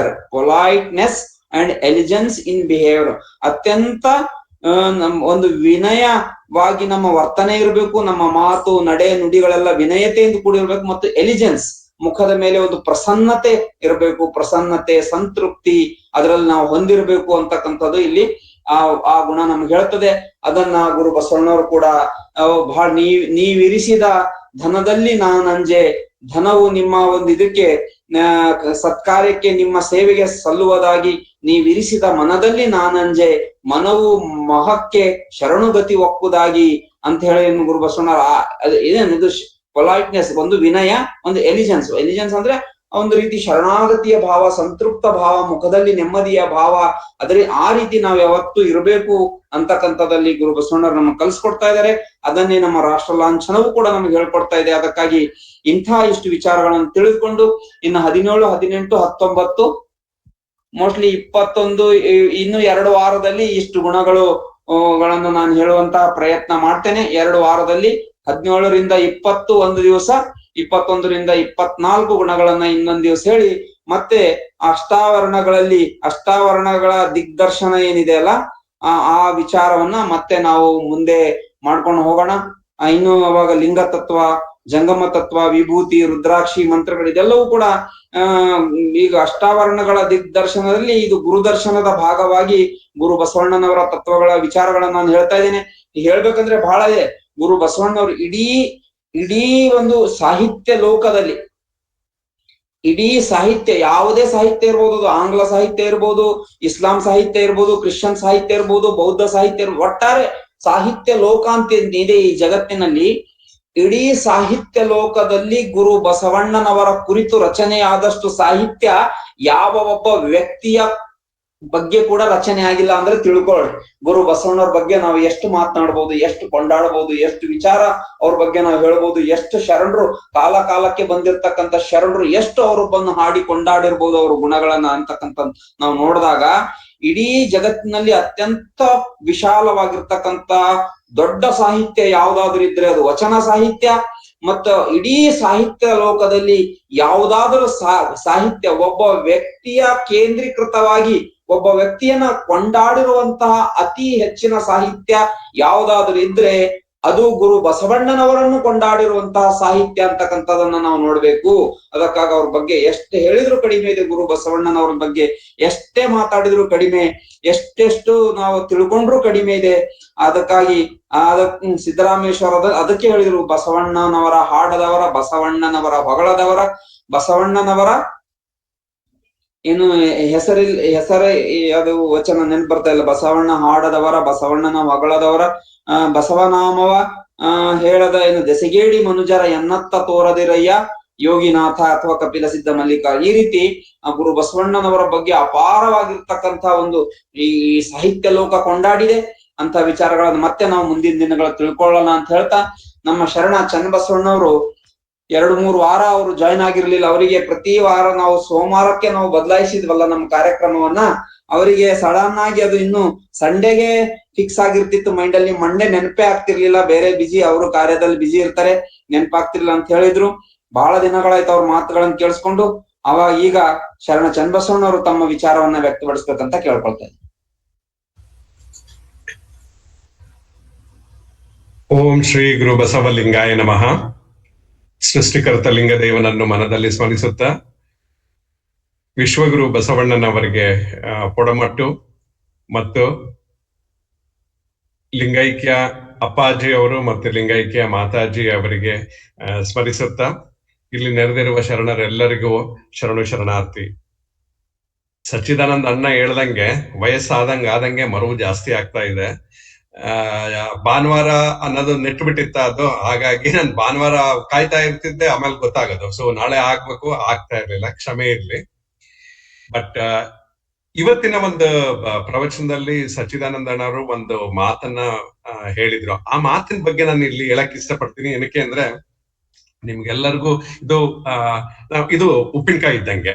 ಈಗ ಸಚ್ಚಿದಾನಂದ ಧಾರ್ಮಿಕ ಪ್ರವಚನವನ್ನು ಮಾಡಿದ್ದಾರೆ. ಅದನ್ನ ಮೆರುಗು ಕೊಡ್ಲಿಕ್ಕೆ ನಾನು ಒಂದು ಈಗಿನ ಸುತ್ತಮುತ್ತಲಿನ ವಾತಾವರಣದ ಒಂದು ಎಕ್ಸಾಂಪಲ್ ಉಪಯೋಗಿಸ್ಕೊಂಡು ಅದನ್ನ ಒಂಥರ ಏನಂತಾರೆ ಇದನ್ನ ಮಾಡ್ತಾ ಇದ್ದೇನೆ ನಾನಿಲ್ಲಿ. ಅವ್ರು ಒಂದು ಮಾತು ಹೇಳಿದ್ರು ಸಚ್ಚಿದಾನಂದ ಅವ್ರು, ಏನು ಅಂತ ಅಂದ್ರೆ, ಈಗಿನ ಪೀಳಿಗೆಯವರು ಒಂದ್ ಸ್ವಲ್ಪ ಏನಂತಾರೆ ಜನ್ಜಿ ಅಂತ ಹೇಳ್ತೀವಲ್ಲ ನಾವು, ಈಗಿನ ಜನ್ಜಿ ಅವರು ಒಂದ್ ಸ್ವಲ್ಪ ಧಾರ್ಮಿಕ ನಡೆಗಳಲ್ಲಿ ಉದಾಸೀನಗಳನ್ನ ತೋರಿಸ್ತಾ ಇದ್ದಾರೆ. ಅವ್ರ ಪರ್ಟಿಕ್ಯುಲರ್ ವರ್ಡ್ ಉಪಯೋಗಿಸ್ಲಿಲ್ಲ, ಬಟ್ ನಾನು ಉಪಯೋಗಿಸ್ತಾ ಇದ್ದೀನಿ. ಉದಾಸೀನತೆ ಅಂದ್ರೆ, ಈಗ ಧಾರ್ಮಿಕ ಸಭೆಗಳಲ್ಲಿ ಯಾರು ಬರ್ತಾ ಇಲ್ಲ, ಧಾರ್ಮಿಕ ಇದನ್ನ ಜೀವನವನ್ನ ಆಚರಿಸ್ತಾ ಇಲ್ಲ, ಅಥವಾ ಧರ್ಮವನ್ನು ತಿಳ್ಕೊಳ್ಳೋದಕ್ಕೆ ಒಂದು ಟೈಮ್ ನ ಮುಡಿಪಾಗಿಡ್ತಾ ಇಲ್ಲ ಅನ್ನುವ ಅವ್ರದ್ದು ಒಂದು ಇರಾದೆ. ಅಷ್ಟು ಕ್ಲೀನ್ ಆಗಿ ಅವರು ಹೇಳಲಿಲ್ಲ, ಬಟ್ ಒಂದ್ ಮಾತಿನಲ್ಲಿ ಹೇಳಿದ್ರು ಅವ್ರು ಅಷ್ಟೇನೆ. ಅದಕ್ಕೆ ನಾನು ಒಂದು ಮಾತು ಹೇಳಲಿಕ್ಕೆ ಇಷ್ಟಪಡ್ತೀನಿ. ನಿಮಗೆ 20ನೇ ಶತಮಾನ 21ನೇ ಶತಮಾನದ ಒಬ್ಬ ಸೈಕಾಲಜಿಸ್ಟ್ ಒಂದ್ ಕಡೆ ಹೇಳ್ತಾನೆ, ಏನಂತಾರೆ ಅಂತ ಅಂದ್ರೆ, ಅದಕ್ಕೆ ಫ್ಲಿನ್ ಎಫೆಕ್ಟ್ ಅಂತ ಹೇಳ್ತಾರೆ. ಫ್ಲಿನ್ ಎಫೆಕ್ಟ್, ಅಮೆರಿಕದ ಫ್ಲಿನ್ ಅಂತ ಹೇಳ್ಬಿಟ್ಟು, ಅವನು ಸೈಕಾಲಜಿಸ್ಟ್, ದೊಡ್ಡ ಸೈಕಾಲಜಿಸ್ಟ್. ಅವನು ಫ್ಲಿನ್ ಎಫೆಕ್ಟ್ ಅಂತ ಹೇಳ್ಬಿಟ್ಟು ಹೇಳ್ತಾನೆ. ಏನು ಅಂತ ಅಂದ್ರೆ, ನೀವೆಲ್ಲರೂ ಈ ಒಂದು ಮಾತನ್ನ ನಿಮ್ಮ ಮನೆಯಲ್ಲಿ ಈ ಮಾತು ಕೇಳಿರ್ತಾರ. ತಂದೆ ತಾಯಿಗಳು, ಅಪ್ಪ ನಮ್ಮ ಮಕ್ಕಳು ನಮ್ಗಿಂತ ಬಾಳೆ ಬುದ್ಧಿವಂತರು, ಒಳ್ಳೆ ಕ್ವಶನ್ ಕೇಳ್ತಾರೆ. ಹಿಂದಿನ ಜನ್ಮದವರು ಮುಂದಿನ ಪೀಳಿಗೆಯವ್ರಿಗೆ ಹೇಳ್ತಾರ, ಆ ಮುಂದಿನ ಪೀಳಿಗೆಯವರು ಅವರ ಮುಂದಿನ ಪೀಳಿಗೆಗೆ ಹೇಳ್ತಾ ಇದ್ದಾರೆ. ಏನಂತ ಅಂದ್ರೆ, ಹಿಂದಿನ ಪೀಳಿಗೆಯ ಜನಗಿಂತ ಈಗಿನ ಪೀಳಿಗೆಯ ಜನರು ಅತಿ ಬುದ್ಧಿವಂತರು, ಅತಿ ಇಂಟೆಲಿಜೆಂಟು, ಬಹಳಷ್ಟು ತಿಳ್ಕೊಂಡಿರ್ತಾರೆ. ನಮಗಿಂತ ಅವರು ಒಂದು ಹೆಜ್ಜೆ ಮುಂದೆ ಅನ್ನೋದನ್ನ ಈ ಮಾತುಗಳನ್ನ ಹೇಳ್ತಾ ಇರ್ತಾರೆ. ಆದ್ರೆ ಫ್ಲಿನ್ ಇಫೆಕ್ಟ್ ಒಳಗೆ ಒಂದು ಮಾತು ನೀವು ತಿಳ್ಕೊಳ್ಬೇಕು. ಇದು ಒಂದು ಬಹಳ, ನೀವು ಗೂಗಲ್ ಮಾಡಿ ನೋಡ್ರಿ, FLYNN, ಫ್ಲಿನ್ ಇಫೆಕ್ಟ್ ಅಂತ ಹೇಳ್ಬಿಟ್ಟು. ಇದು ಏನು ಅಂತ ಅಂದ್ರೆ, ಈ IQ ವ್ಯಾಲ್ಯೂ ಅಂತ ಬರ್ತದೆ, ಆಯ್ತಾ? ಇಂಟೆಲಿಜೆನ್ಸ್ ಲೆಕ್ಕ ಹಾಕೋದು IQ ವ್ಯಾಲ್ಯೂ ನಲ್ಲಿ ಇಂಟೆಲಿಜೆಂಟ್ ಕೋಶಂಟ್ ಅಂತ ಬರುತ್ತೆ. ಆ ಇಂಟೆಲಿಜೆಂಟ್ ಕೋಶಂಟ್ ನ ಈ ಫ್ಲಿನ್ ಅವನು 70 ವರ್ಷದ ಡೇಟಾ ತಗೊಂಡು ಅವನು ಟ್ಯಾಲಿ ಮಾಡಿದಾಗ ಈ ಹಿಂದಿನ 60 ವರ್ಷಗಳಲ್ಲಿ IQ ಪ್ರತಿ 10 ವರ್ಷಕ್ಕೊಮ್ಮೆ 3 ಪಾಯಿಂಟ್ ಬೆಳೀತಾ ಹೋಗ್ತಾ ಇದೆ. ಅಂದ್ರೆ ನಾವ್ ಹೇಳ್ದಂಗೆ ನಮ್ಮ ಮುಂದಿನ ಪೀಳಿಗೆಯವರು, ನಮ್ಮ ಮಕ್ಕಳು ನಮಗಿಂತ ಬುದ್ಧಿವಂತರು ಅನ್ನೋದನ್ನ ಅದು ಸಾಬೀತುಪಡಿಸ್ತದೆ. ಆದರೆ ಇಲ್ಲಿ ನಾನು ಬಟ್ ಅಂತ ಹೇಳ್ತೀನಿ. ಏನು ಅಂತ ಅಂದ್ರೆ, ಈಗಿನ ಪೀಳಿಗೆಯವರು ಅಂದ್ರೆ ಯಾರು ಈಗಿನವು ಜೆನ್ಸಿ ಆದ್ರೆ ಈಗೆಲ್ಲ ಆಲ್ಫಾ ಬಂದಿದೆ. ಈಗ ನಿಮ್ಗೆ ಗೊತ್ತಿಲ್ಲದೆ ಇದ್ರೆ ಇವೆಲ್ಲವೂ ಈಗಿನ ಕಾಲದ ಹುಡುಗರು ಮಾತಾಡ್ಕೊಳ್ಳವು, ನಾವೆಲ್ಲ ಅದಕ್ಕೆ ಮೀರಿ ನಿಂತಿರೋರು ನಾವೆಲ್ಲ. ಅದನ್ನ ಈ ಜೆನ್ಸಿ ಇದೆಯಲ್ಲ, ಆ ಜೆನ್ಜಿ ಅಂದ್ರೆ ನಿನ್ನೆ ನೀವು ಏನು ಕಾಕ್ರೋಚ್ ಪಾರ್ಟಿ ಅವರು ಇವ್ರನ್ನೆಲ್ಲ ನೋಡಿದ್ರಲ್ಲ, ಆಗ ಆ ಜನತೆ ಇದೆಯಲ್ಲ ಅವ್ರಿಗೆ ಈ ಫ್ಲಿನ್ ಎಫೆಕ್ಟ್ ಆಗುತ್ತೆ. ಅಂದ್ರೆ ಏನು ಅಂತಂದ್ರೆ, ಅವರಲ್ಲಿ ಈಗ ಆ ಇಂಟೆಲಿಜೆನ್ಸ್ ಕೋಶಂಟ್ ಕಡಿಮೆ ಆಗ್ತಾ ಇದೆ. ಅದರಿಂದ ಎಫೆಕ್ಟ್ ಏನು ಅಂತ ಅಂದ್ರೆ, ಮೊದಲನೆಯದು ಕೇಳುವ ಸಾವಕಾಶ ಇರೋದಿಲ್ಲ. ಅಂದ್ರೆ ಈಗ ಸಚ್ಚಿದಾನಂದ್ ಅವರು ಈಗ 1 ತಾಸು ಅವರು ಪ್ರವಚನ ಮಾಡಿದ್ರು. ಈ ಜೆನ್ಸಿನ ನೀವು 1 ಗಂಟೆ ಕೂರ್ಸೋದು ಬಹಳ ಕಷ್ಟ. 99.99% ಅವ್ರು ಕುತ್ಕೊಳ್ಳಲ್ಲ. ಕೇಳಕ್ಕೆ ಅವರಿಗೆ ಒಂದು ಚಟಪಟಿಕೆ ಅಂತ ನಾವೇನಂತೀವಲ್ಲ, ಅದು ಬಹಳ ಇರ್ತದೆ. ಹಾಗಾಗಿ ಇದು ಮೊದಲನೇ ಎಫೆಕ್ಟ್. ಅವ್ರಿಗೆ 1 ಸೆಕೆಂಡ್ 60 ಸೆಕೆಂಡ್ಗಿಂತ ಅವ್ರದ್ದು ಇದು ಕಾನ್ಸಂಟ್ರೇಷನ್ ಇಲ್ಲ. ಎರಡನೇದು ಅಂದ್ರೆ, ಮೊದಲನೇದು ಕೇಳೋ ಶಕ್ತಿ ಇಲ್ಲ, ಎರಡನೆಯದು ಗ್ರಹಿಸುವ ಶಕ್ತಿನೂ ಕಡಿಮೆ ಆಗಿದೆ ಅವ್ರಿಗೆ. ಗ್ರಹಿಸೋದಂದ್ರೆ, ಈಗ ಸಚ್ಚಿದಾನಂದ್ ಅವರು ನಮ್ಮ ಅಶೋಕ ಚಕ್ರದಲ್ಲಿ ಪ್ರತಿಯೊಂದು ಏನೇನು ಸಿಂಬಲೈಸ್ ಮಾಡುತ್ತೆ ಅನ್ನೋದನ್ನ ಹೇಳಿದ್ರಲ್ಲ, ಅದನ್ನ ಹೇಳೋ ಅಷ್ಟೊತ್ತಿಗೆ ಅವರು ಪ್ರಾಯಶಃ ಮೊದಲನೇ ಕೊಂಡಿ ಎಕ್ಸ್ಪ್ಲೈನ್ ಮಾಡೋ ಅಷ್ಟೊತ್ತಿಗೆ ಅವರಲ್ಲೇ ಎದ್ದೋಗಿರ್ತಾರೆ ಅವರು. ಹಂಗಾಗಿ ಅವ್ರಿಗೆ ಗ್ರಹಿಸೋ ಶಕ್ತಿ, ಅರ್ಥ ಮಾಡ್ಕೊಳ್ಳೋ ಶಕ್ತಿ ಬಹಳ ಕಡಿಮೆ ಆಗ್ತಾ ಇದೆ, ಕ್ಷೀಣಿಸ್ತಾ ಇದೆ. ಮೂರನೇದು ಎಫೆಕ್ಟ್ ಏನು ಅಂತ ಅಂದ್ರೆ, ಅವರಿಗೆ ಅಟೆನ್ಷನ್ ಸ್ಪ್ಯಾನ್ ಬಹಳ ಕಡಿಮೆ. ಅಂದ್ರೆ ಗ್ರಹಿಸೋ ಶಕ್ತಿಗೆ ಏನ್ ಎಕ್ಸ್ಪ್ಲೈನ್ ಮಾಡಿದ್ನಲ್ಲ, ಅದು ಅಟೆನ್ಷನ್ ಸ್ಪ್ಯಾನ್ ಇದ್ರೊಳಗೆ ಆಗುತ್ತೆ. ಅವ್ರಿಗೆ 2 ಸೆಕೆಂಡ್ 3 ಸೆಕೆಂಡ್ ಒಳಗೆ ಅವ್ರಿಗೆ ಕಷ್ಟ, ಚಿರಪೇಟೆ ಒದ್ದಾಟ ಶುರುವಾಗುತ್ತೆ. ಇನ್ನು ಬಹಳಷ್ಟು ಇದಾವೆ ಅದನ್ನ ಹೇಳೋದಕ್ಕೆ, ನೀವು ಅದನ್ನ ನೋಡ್ಕೋಬಹುದು. ಆದ್ರೆ ನಾನು ಇಲ್ಲಿ ಏನಕ್ಕೆ ನಿಮಗೆ ಈ ಫ್ಲಿನ್ ಎಫೆಕ್ಟ್ ಬಗ್ಗೆ ಹೇಳ್ತಿದ್ದೀನಿ ಅಂತ ಅಂದ್ರೆ, ಇವತ್ತು ನೀವು ನೋಡ್ರಿ, ನಮ್ಮಲ್ಲಿ ಇವತ್ತು 19 ಜನ 20 ಜನ ಜಾಯಿನ್ ಆಗಿದ್ದಾರೆ ಈ ಅನುಭವದ ಅಡಿಗೆ ಸ್ವೀಕಾರ ಮಾಡ್ಲಿಕ್ಕೆ. ಆ 20 ಜನದೊಳಗೆ ನನಗ್ ಗೊತ್ತಿರೋ ಹಂಗೆ ಫ್ಯಾಮಿಲಿಗಳು ಯಾರು ಸೇರಿದಾರೆ ಅವ್ರ ಮನೆಯಲ್ಲಿ 1-2 ಮಕ್ಳುಗಳು ನೋಡ್ತಿರ್ಬೋದೇ ಹೊರ್ತು, 20 ಜನದ ಮನೆಯಲ್ಲೂ 20 ಹುಡುಗರು ಇದನ್ನ ನೋಡ್ತಾ ಇಲ್ಲ. ಅಲ್ಲಿ ನೋಡಬಾರ್ದು, ಅವ್ರ ಮನೇಲಿಲ್ಲ, ಅವ್ರು ಬೇರೆ ಕೆಲಸದಲ್ಲಿ ಇದ್ದಾರೆ, ಹಾಸ್ಟೆಲ್ ಇದ್ದಾರೆ, ಅವ್ರ ರೀಸನ್ ಬಿಟ್ಟು ಮನೇಲಿ ಇದ್ದವ್ರಿಗೆ ನಾನು ಹೇಳ್ತಾ ಇರೋದು. ಹಾಗಾದ್ರೆ ಈಗ ಎಫೆಕ್ಟ್ ಏನು ಅಂತ ಅಂದ್ರೆ, ನನಗೆ ಕೇಳಲ್ಪಟ್ಟಿದ್ದು, ನಾನು ತಪ್ಪಿರ್ಬೋದು, ಸಚ್ಚಿದಾನಂದ್ ನನ್ನ ತಪ್ಪಿದ್ರೆ ಅದನ್ನ ಒಂದು ಕರೆಕ್ಷನ್ ಮಾಡಿ. ಶನಿವಾರ ಭಾನುವಾರ ರಾಯಚೂರಿನಲ್ಲಿ ನಮ್ದು ಒಂದು ಪ್ರೋಗ್ರಾಮ್ ಆಯ್ತು. ಬಸವದಳ ಅದವರು ರಾಯಚೂರಿನಲ್ಲಿ ಪ್ರೋಗ್ರಾಮ್ ಮಾಡಿದ್ರು. ಅಲ್ಲಿ ಎಷ್ಟು ಜನ ಸೇರಿದ್ರು? ಈ ಕಾರಣದಿಂದನೇ ಅಲ್ಲಿ ಅಷ್ಟು ಜನ ಸೇರಿಲ್ಲ. ಏನಕ್ಕೆ ಅಂದ್ರೆ, ಎಲ್ಲಾ ನಿರಾಶವಾದಿಗಳಾಗ್ಬಿಟ್ಟಿದ್ದಾರೆ. ಮಾತಾಜಿಯವರು ಅಪ್ಪಾಜಿಯವರು ಹೋದ್ಮೇಲೆ, ಆಮೇಲೆ ನಮ್ಮ ಧರ್ಮಪೀಠದಲ್ಲಿ ಆಗ್ತಿರೋ ಒಂದು ಇದನ್ನ ನೋಡಿ, ಆಮೇಲೆ ಅದ್ರ ಅಕ್ಕಪಕ್ಕ ಇದು ಎನ್ವೈರನ್ಮೆಂಟಲ್ ಆಗ್ತಿರೋದನ್ನ ನೋಡಿ ಅವ್ರಿಗೂ ಒಂಥರ ನಿರಾಶೆ. ಹಾಗಂತೇಳಿ ನಾವು ಬಿಟ್ಕೊಡಕ್ಕೂ ಆಗೋದಿಲ್ಲ. ಸೊ ಹಾಗಾಗಿ ಇವ್ರನ್ನ ಹೆಂಗೆ ವಾಪಸ್ ತರೋದು, ಇವ್ರನ್ನ ಹೆಂಗೆ ನಾವು ಧಾರ್ಮಿಕ ವಿಚಾರಧಾರಣೆಗಳಿಗೆ ತರೋದು ಅಂದ್ರೆ, ನಮ್ದ ಒಂದು ಪುಟ್ಟ ಪ್ರಯೋಗ ಇದು. ಸಚ್ಚಿದಾನಂದ್ ಅವ್ರು ಮಾಡ್ತಾ ಇರೋದು ಇದೊಂದು ಪುಟ್ಟ ಪ್ರಯೋಗ.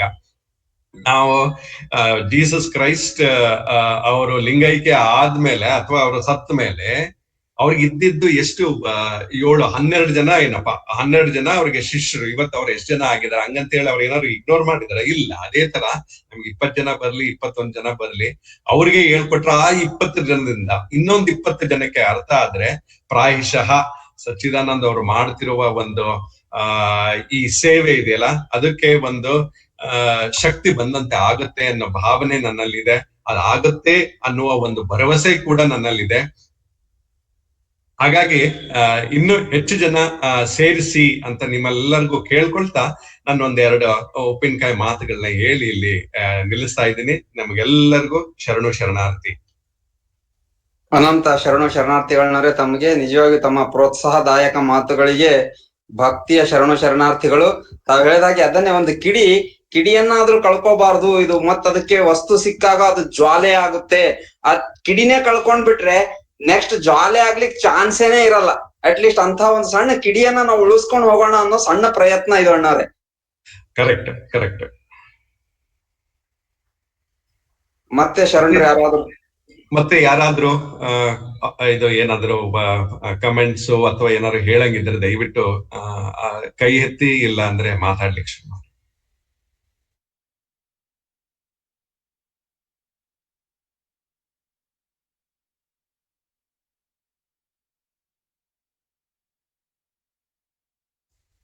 ಸಚ್ಚಿದಾನಂದ್ ಮಂಗಳ ಹಾಡ್ಬಿಡಿ ಹಾಗಾದ್ರೆ. ಆಗ್ಲೇ ನಾನು ಹೇಳಿದ್ದೆ, ನಮ್ ತಂದೆಯವರು ಒಂದು ವಚನ ಗಾಯನ ಮಾಡಿದ್ರು. ಅವ್ರ ಹಾರ್ಮೋನಿಯಂ ಕೂಡ ನುಡಿಸ್ಕೊಂಡು ಅವ್ರು ಚೆನ್ನಾಗಿ ಹಾಡ್ತಾರೆ. ಇನ್ನು 2 ವಚನ ಅವ್ರ ಕಡೆಯಿಂದ ಹಾಡಿಸ್ತೀನಿ ಇವಾಗ ಎಲ್ಲರೂ. ಖಂಡಿತ.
ಭಕ್ತಿ ಎಂಬ ಬುದ್ಧಿಯ ಮೇಲೆ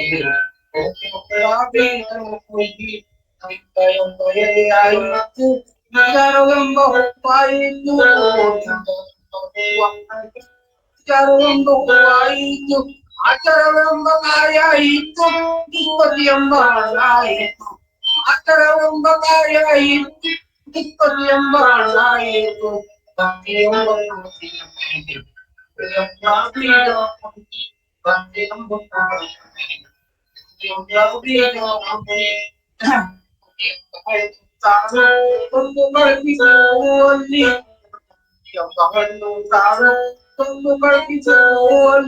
ಲಿಂಗದೇವಬೇಕೆಂದು ಎತ್ತಿಕೊಂಡ ನೈಂಗ, ಲಿಂಗದೇವಬೇಕೆಂದು ಎತ್ತಿಕೊಂಡ ನೈಂಗ,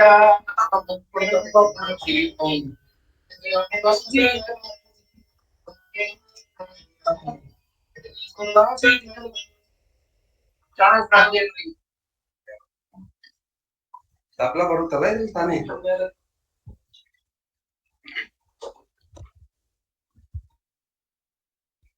ಶರಣಾರ್ಥಿಗಳು. ನಮ್ಮ ತಂದೆ ಶರಣ ಪ್ರಭು ಅವರಿಗೆ ಒಂದು ವಿಶೇಷವಾದ ಇದು ವಿಚಾರ ತಮ್ಗೆ ಹೇಳ್ಬೇಕು. ಶರಣ ಸೋಮಲಿಂಗಪ್ಪ ಅವರು ಮತ್ತೆ ಇವ್ ಸ್ವಲ್ಪ ಲೇಟ್ ಮಾಡಿ ಜಾಯ್ನ್ ಆಗಿದ್ದಾರೆ ಅನ್ಸುತ್ತೆ. ಅವ್ರು ವಾಘಾ ಬಾರ್ಡರ್ ಅಲ್ಲಿ ಏನು ನಮ್ಮ ಮಿಲಿಟರಿ ಸೇವೆಯಲ್ಲಿ ಅವ್ರು ಇರ್ತಾರೆ. ಶರಣ ಸೋಮಲಿಂಗಪ್ಪನವ್ರು ಹೋದ ಸೋಮವಾರ ನಾವ್ ಹೇಳಿದ್ವಿ ಹಿಂಗೆ ನಾನಾಗೆ ಏನ್ ಪುಸ್ತಕದ ವಿಚಾರ ತೆಗಿಲಿಲ್ಲ. ಶರಣೆ ತಾಯಿ ಅನಸೂಯ ಅವ್ವನವರು ಅವರು ವಚನ ಧರ್ಮದೊಂದಿಗೆ ಪುಸ್ತಕದ ಬಗ್ಗೆ ಅವ್ರು ಹೇಳಿದ್ರು. ಹಂಗ ಹೇಳ್ತಾ ಮರುಮುದ್ರಣ ಮಾಡಿಸ್ಬೇಕು ಅಂತ ವಿಚಾರ ಮಾಡಿದ್ರು. ಅಷ್ಟೊತ್ತಿಗೆ ನಾನು ನಿನ್ನೆ ನಮ್ಮ ರಾಯಚೂರಿನಲ್ಲಿ 2 ಪುಸ್ತಕ ಮೊನ್ನೆ ಶನಿವಾರ ಸಾಯಂಕಾಲ ಒಂದು ಮಠಪೀಠ ಪ್ರತಿಷ್ಠಾನಗಳು ಬೋಧಿಸದೆ ಬಚ್ಚಿಟ್ಟ ವಚನಗಳು ಅಂತಕ್ಕಂಥ ಒಂದು ಪುಸ್ತಕ, ಆಮೇಲೆ ಇನ್ನೊಂದು ಹರನೆಡೆಯಿಂದ ಪರಮನೆಡೆಗೆ, ಅದು 4ನೇ ಮುದ್ರಣ. ಇದು 2ನೇ ಮುದ್ರಣ ಎಲ್ಲ ಖಾಲಿಯಾಗಿರ್ತಕ್ಕಂಥ ಪುಸ್ತಕ. 2ನೇ ಮುದ್ರಣ ನಾವು ಮಾಡಿ ಅಲ್ಲಿ ಕಾರ್ಯಕ್ರಮದಲ್ಲಿ ಬಿಡುಗಡೆ ಮಾಡಿದ್ವಿ.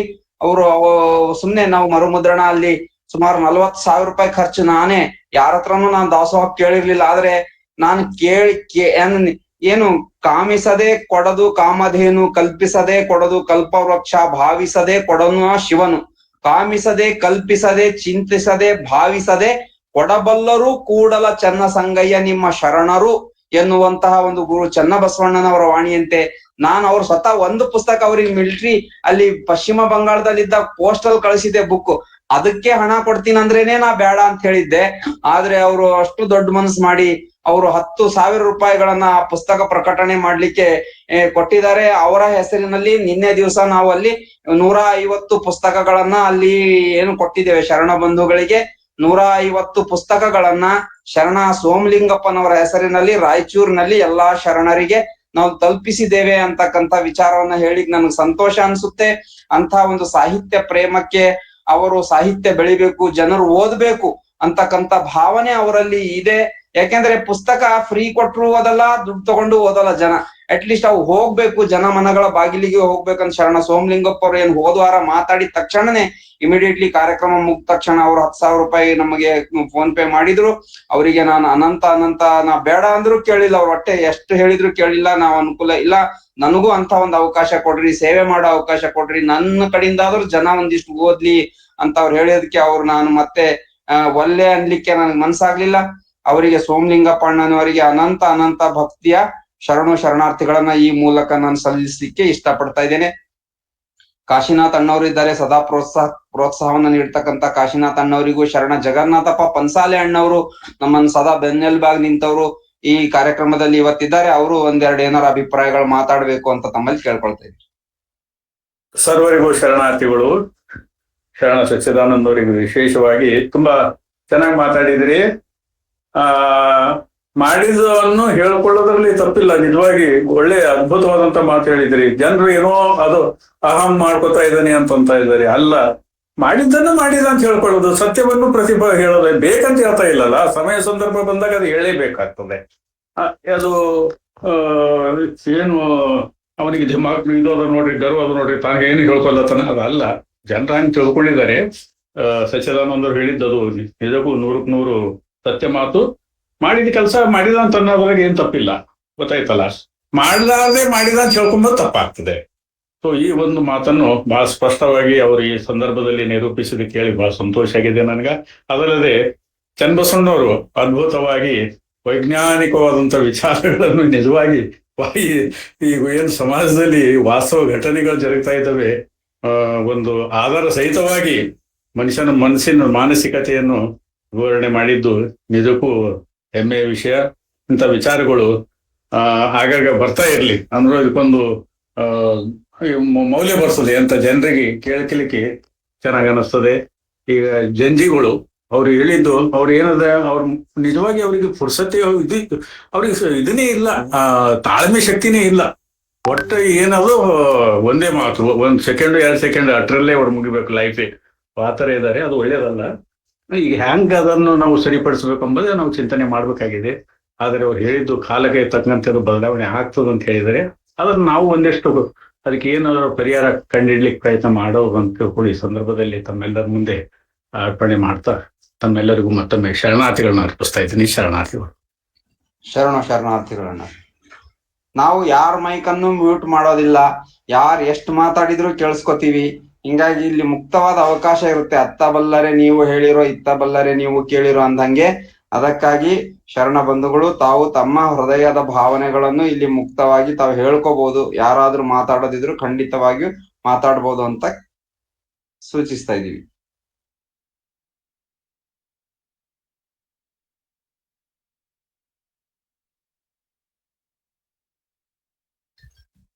ಶರಣು ಶರಣಾರ್ಥಿ ಎಲ್ಲರಿಗೂ. ಸಚ್ಚಿದಾನಂದಪ್ಪ ಅವ್ರೆ, ಅದು ಮಠಾಧೀಶರು ಬಚ್ಚಿಟ್ಟಂತ ವಚನಗಳು ಏನಿದಾವಲ್ರಿ, ಅದೊಂದು ಬುಕ್ ನಾ ಅಡ್ರೆಸ್ ಕಳಿಸ್ತೀನಿ, ನನಗೆ ಪ್ಲೀಸ್ ಕಳಿಸ್ಕೊಡಿ. ಆಗ್ಲಿ ಕಳಿಸ್ಕೊಡ್ತೀನಿ. ಶರಣು ಶರಣಾರ್ಥಿ. ಇಲ್ಲಿವರೆಗೆ ತಾವೆಲ್ಲರೂ ಕೂಡ ಈ ಅನುಭವದ ಅಡಿಗೆಯಲ್ಲಿ ಕಾರ್ಯಕ್ರಮದಲ್ಲಿ ಭಾಗವಹಿಸಿ ಪರಮ ಪೂಜ್ಯ ಮಾತಾಜಿಯವರು ಅಪ್ಪಾಜಿಯವರು ಕೊಟ್ಟಿರ್ತಕ್ಕಂತ ಜ್ಞಾನದ ಅಗ್ನಿಯಿಂದ ತಯಾರು ಮಾಡಿರ್ತಕ್ಕಂತ ಈ ಅನುಭವದ ಅಡಿಗೆಯನ್ನ ತಮ್ಮ ಹೃದಯದ ತಟ್ಟೆಯಲ್ಲಿ ನಾನು ಬಡಿಸಿದ್ದೆ. ಅದನ್ನ ಸವಿದಿರ್ತಕ್ಕಂಥ ತಮ್ಮೆಲ್ಲರಿಗೂ ಕೂಡ ಭಕ್ತಿಯ ಶರಣಾರ್ಥಿಗಳು. ಮತ್ತೆ ಮುಂದಿನ ವಾರ ಸರಿಯಾಗಿ 8 ಗಂಟೆಗೆ ಮುಂದಿನ ಸೋಮವಾರ 8 ಗಂಟೆಗೆ ನಾವು ಸಿಗೋಣ. ಶರಣ ಜಗನ್ನಾಥಪ್ಪ ಪನ್ಸಾಲೆ ಅಣ್ಣವರು ಒಂದು ಮಹತ್ವಪೂರ್ಣವಾದ ಕಾರ್ಯ ಮಾಡ್ತಾ ಇದ್ದಾರೆ. ಇದೇ 16ನೇ ಬರುವ ಆಗಸ್ಟ್ 16 ತಾರೀಕಿನಂದು ಅವರು ಕೇರಳದಲ್ಲಿ ಬಸವ ಪಂಚಮಿ ಕಾರ್ಯಕ್ರಮವನ್ನ ಆಯೋಜಿಸಿದ್ದಾರೆ. ಅವರ ಬಸವ ಪಂಚಮಿ ಕಾರ್ಯಕ್ರಮ ಅತ್ಯಂತ ಯಶಸ್ವಿ ಆಗ್ಲಿ ಅಂತ ಹೇಳ್ಬಿಟ್ಟು ನಾನು ಗುರು ಬಸವಣ್ಣರಲ್ಲಿ ಪ್ರಾರ್ಥಿಸ್ತಾ ಇದ್ದೇನೆ. ಅದಕ್ಕೆ ನನಗೆ ಬಹಳ ಸಂತೋಷ ಆಗಿದೆ. ನಿಮ್ಮೆಲ್ಲರ ಹಾರೈಕೆ ಇರಲಿ. ಧನ್ಯವಾದಗಳು. ಹರಿಪಾದ್ ಅಂತ, ಕೇರಳದ ಹರಿಪಾದ್ ಹತ್ರ ಹಳ್ಳಿ ಊರಲ್ಲಿ, ಹಳ್ಳಿ ಪಕ್ಕದಲ್ಲಿ ಒಂದು ಹಳ್ಳಿ ಇದೆ. ಅದ್ರ ಹೆಸರು ಹೇಳಿಕ್ ಬರುವುದಿಲ್ಲ ನಂಗೆ, ಅದು ಮಲಯಾಳದಲ್ಲಿ ಇದೆ ಅವ್ರ ಹೆಸರು. ಅಲ್ಲಿ ಪಕ್ಕದಲ್ಲಿ ಹಳ್ಳಿಯಲ್ಲಿ ಮಾಡ್ತಾ ಇದ್ದೀವಿ. ಜಯ ಬಸವಾನಂದ ಸ್ವಾಮಿನೂ ಕೂಡ ಬರ್ತಾ ಇದ್ದಾರೆ ಜೊತೆಯಲ್ಲಿ. ಆಮೇಲೆ ಸಿದ್ದಯ್ಯ ಸ್ವಾಮಿ ಅಂತ ಅವರು ಇಲ್ಲಿ ಕರಾವಳಿಯಲ್ಲಿ ಇರ್ತಾರೆ, ನಮ್ದು ಸಂಘಟನೆಯ ಉಪಾಧ್ಯಕ್ಷರಿದ್ದಾರೆ, ಅವರು ಬರ್ತಾ ಇದ್ದಾರೆ. ಸೊ ಆ ಜನ ಯಾವ ಮಟ್ಟಕ್ಕಿದ್ದಾರೆ ಅಂತಂದ್ರೆ ನಿಮ್ದು ಎಲ್ಲದೂ ಫೋಟೋ, ಊರೂರೆಲ್ಲ ಫೋಟೋ ಹಾಕ್ತಾ ಇದಾರೆ, ಇಲ್ಲಿ ಬ್ಯಾನರ್ ಬರ್ತಾ ಇದಾರೆ. ನಾವೀಗೆಲ್ಲ ಅಡ್ರೆಸ್ ಮೊದಲೆಲ್ಲ ಮಾಡ್ತಿದ್ರು, ಅವ್ರಿಗೆ ಓಟ್ ಹಿಗ್ಗು ಬಸವ ಪಂಚಮಿ ಮೊಟ್ಟ ಮೊದಲನೇ ಸಲ ಇಲ್ಲಿ ಮಾಡ್ತಾ ಇದೀವಲ್ಲ ಅಂತ ತಿಳ್ಕೊಂಡು ಬಹಳ ಪ್ರಚಾರ ಮಾಡ್ಕೊಂಡಿದ್ದಾರೆ. ಹರಿಪಾಡ್ ಅಂತ ನಮ್ಮ ಶರಣರಾದಂತ ಸಚ್ಚಿದಾನಂದರಿಗೆ ಗೊತ್ತಿದೆ. ಅದು ಕೊಲ್ಲಂ ಹತ್ರ, ಅಲ್ಲೆಲ್ಲ ಸಮೀಪ ಎರ್ನಾಕುಲಂ ಹತ್ರ ಬರ್ತದೆ.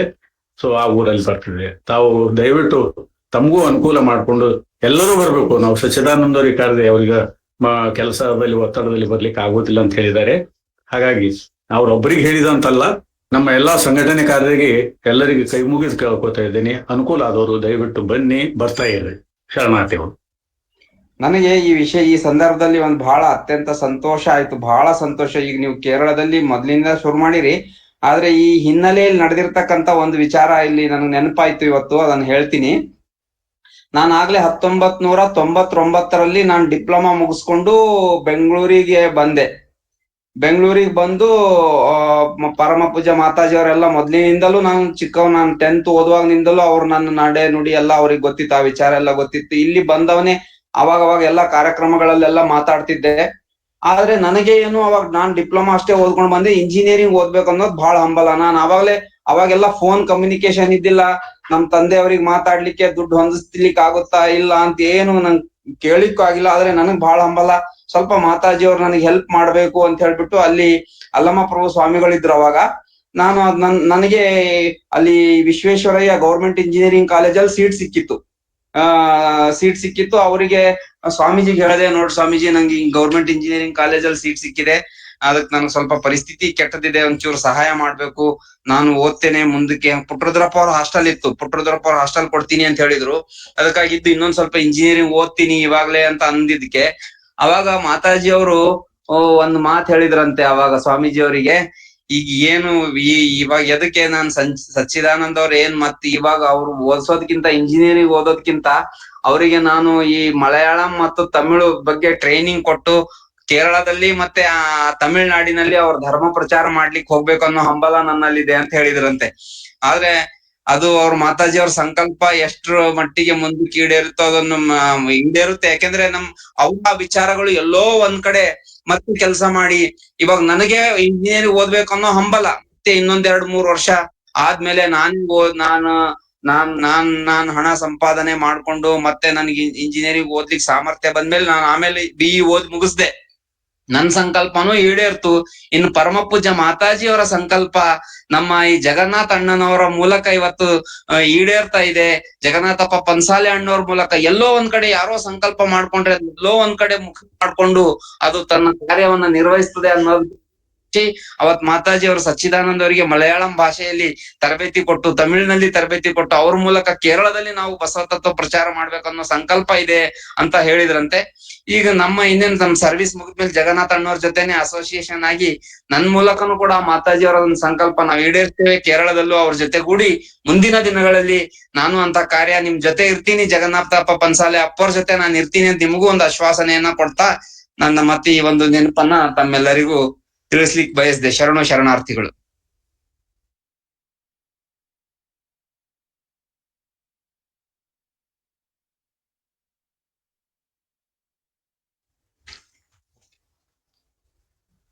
ಇದುವರೆಗೂ ಅನುಭವದ ಅಡಿಗೆ ಕಾರ್ಯಕ್ರಮವನ್ನು ಸವಿದಿರ್ತಕ್ಕಂಥ ಎಲ್ಲರಿಗೂ ಭಕ್ತಿಯ ಶರಣಾರ್ಥಿಗಳನ್ನು ಸಲ್ಲಿಸ್ತಾ ಈಗ ಕಾರ್ಯಕ್ರಮ ಮುಗಿಸೋಣ. ಜಯ ಬಸವರಾಜ ಭಕ್ತ ಜನ ಸುರಭೂಜ ಜಯತು ಮಹಾಕಾರಣೀಕ ಲಿಂಗ ದೇವ.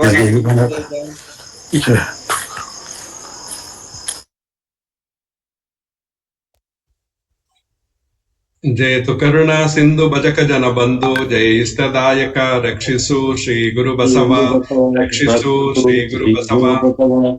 ಜಯ ಗುರು ಬಸವೇಶ್ವರ ಹರ ಹರ ಮಹಾದೇವ್. ವಿಶ್ವ ಗುರು ಬಸವೇಶ್ವರ ಮಹಾತ್ಮ ಕಿ ಜೈ. ಸಕಲ ಶರಣ ಸಂತೋನ್ ಕಿ ಜೈ. ಶರಣಾರ್ಥಿ. ಸರ್ವ ಶರಣರಿಗೂ ಶರಣಾರ್ಥಿ ಅಣ್ಣವ್ರು ಎಲ್ಲರಿಗೂ ಶರಣಾರ್ಥಿ.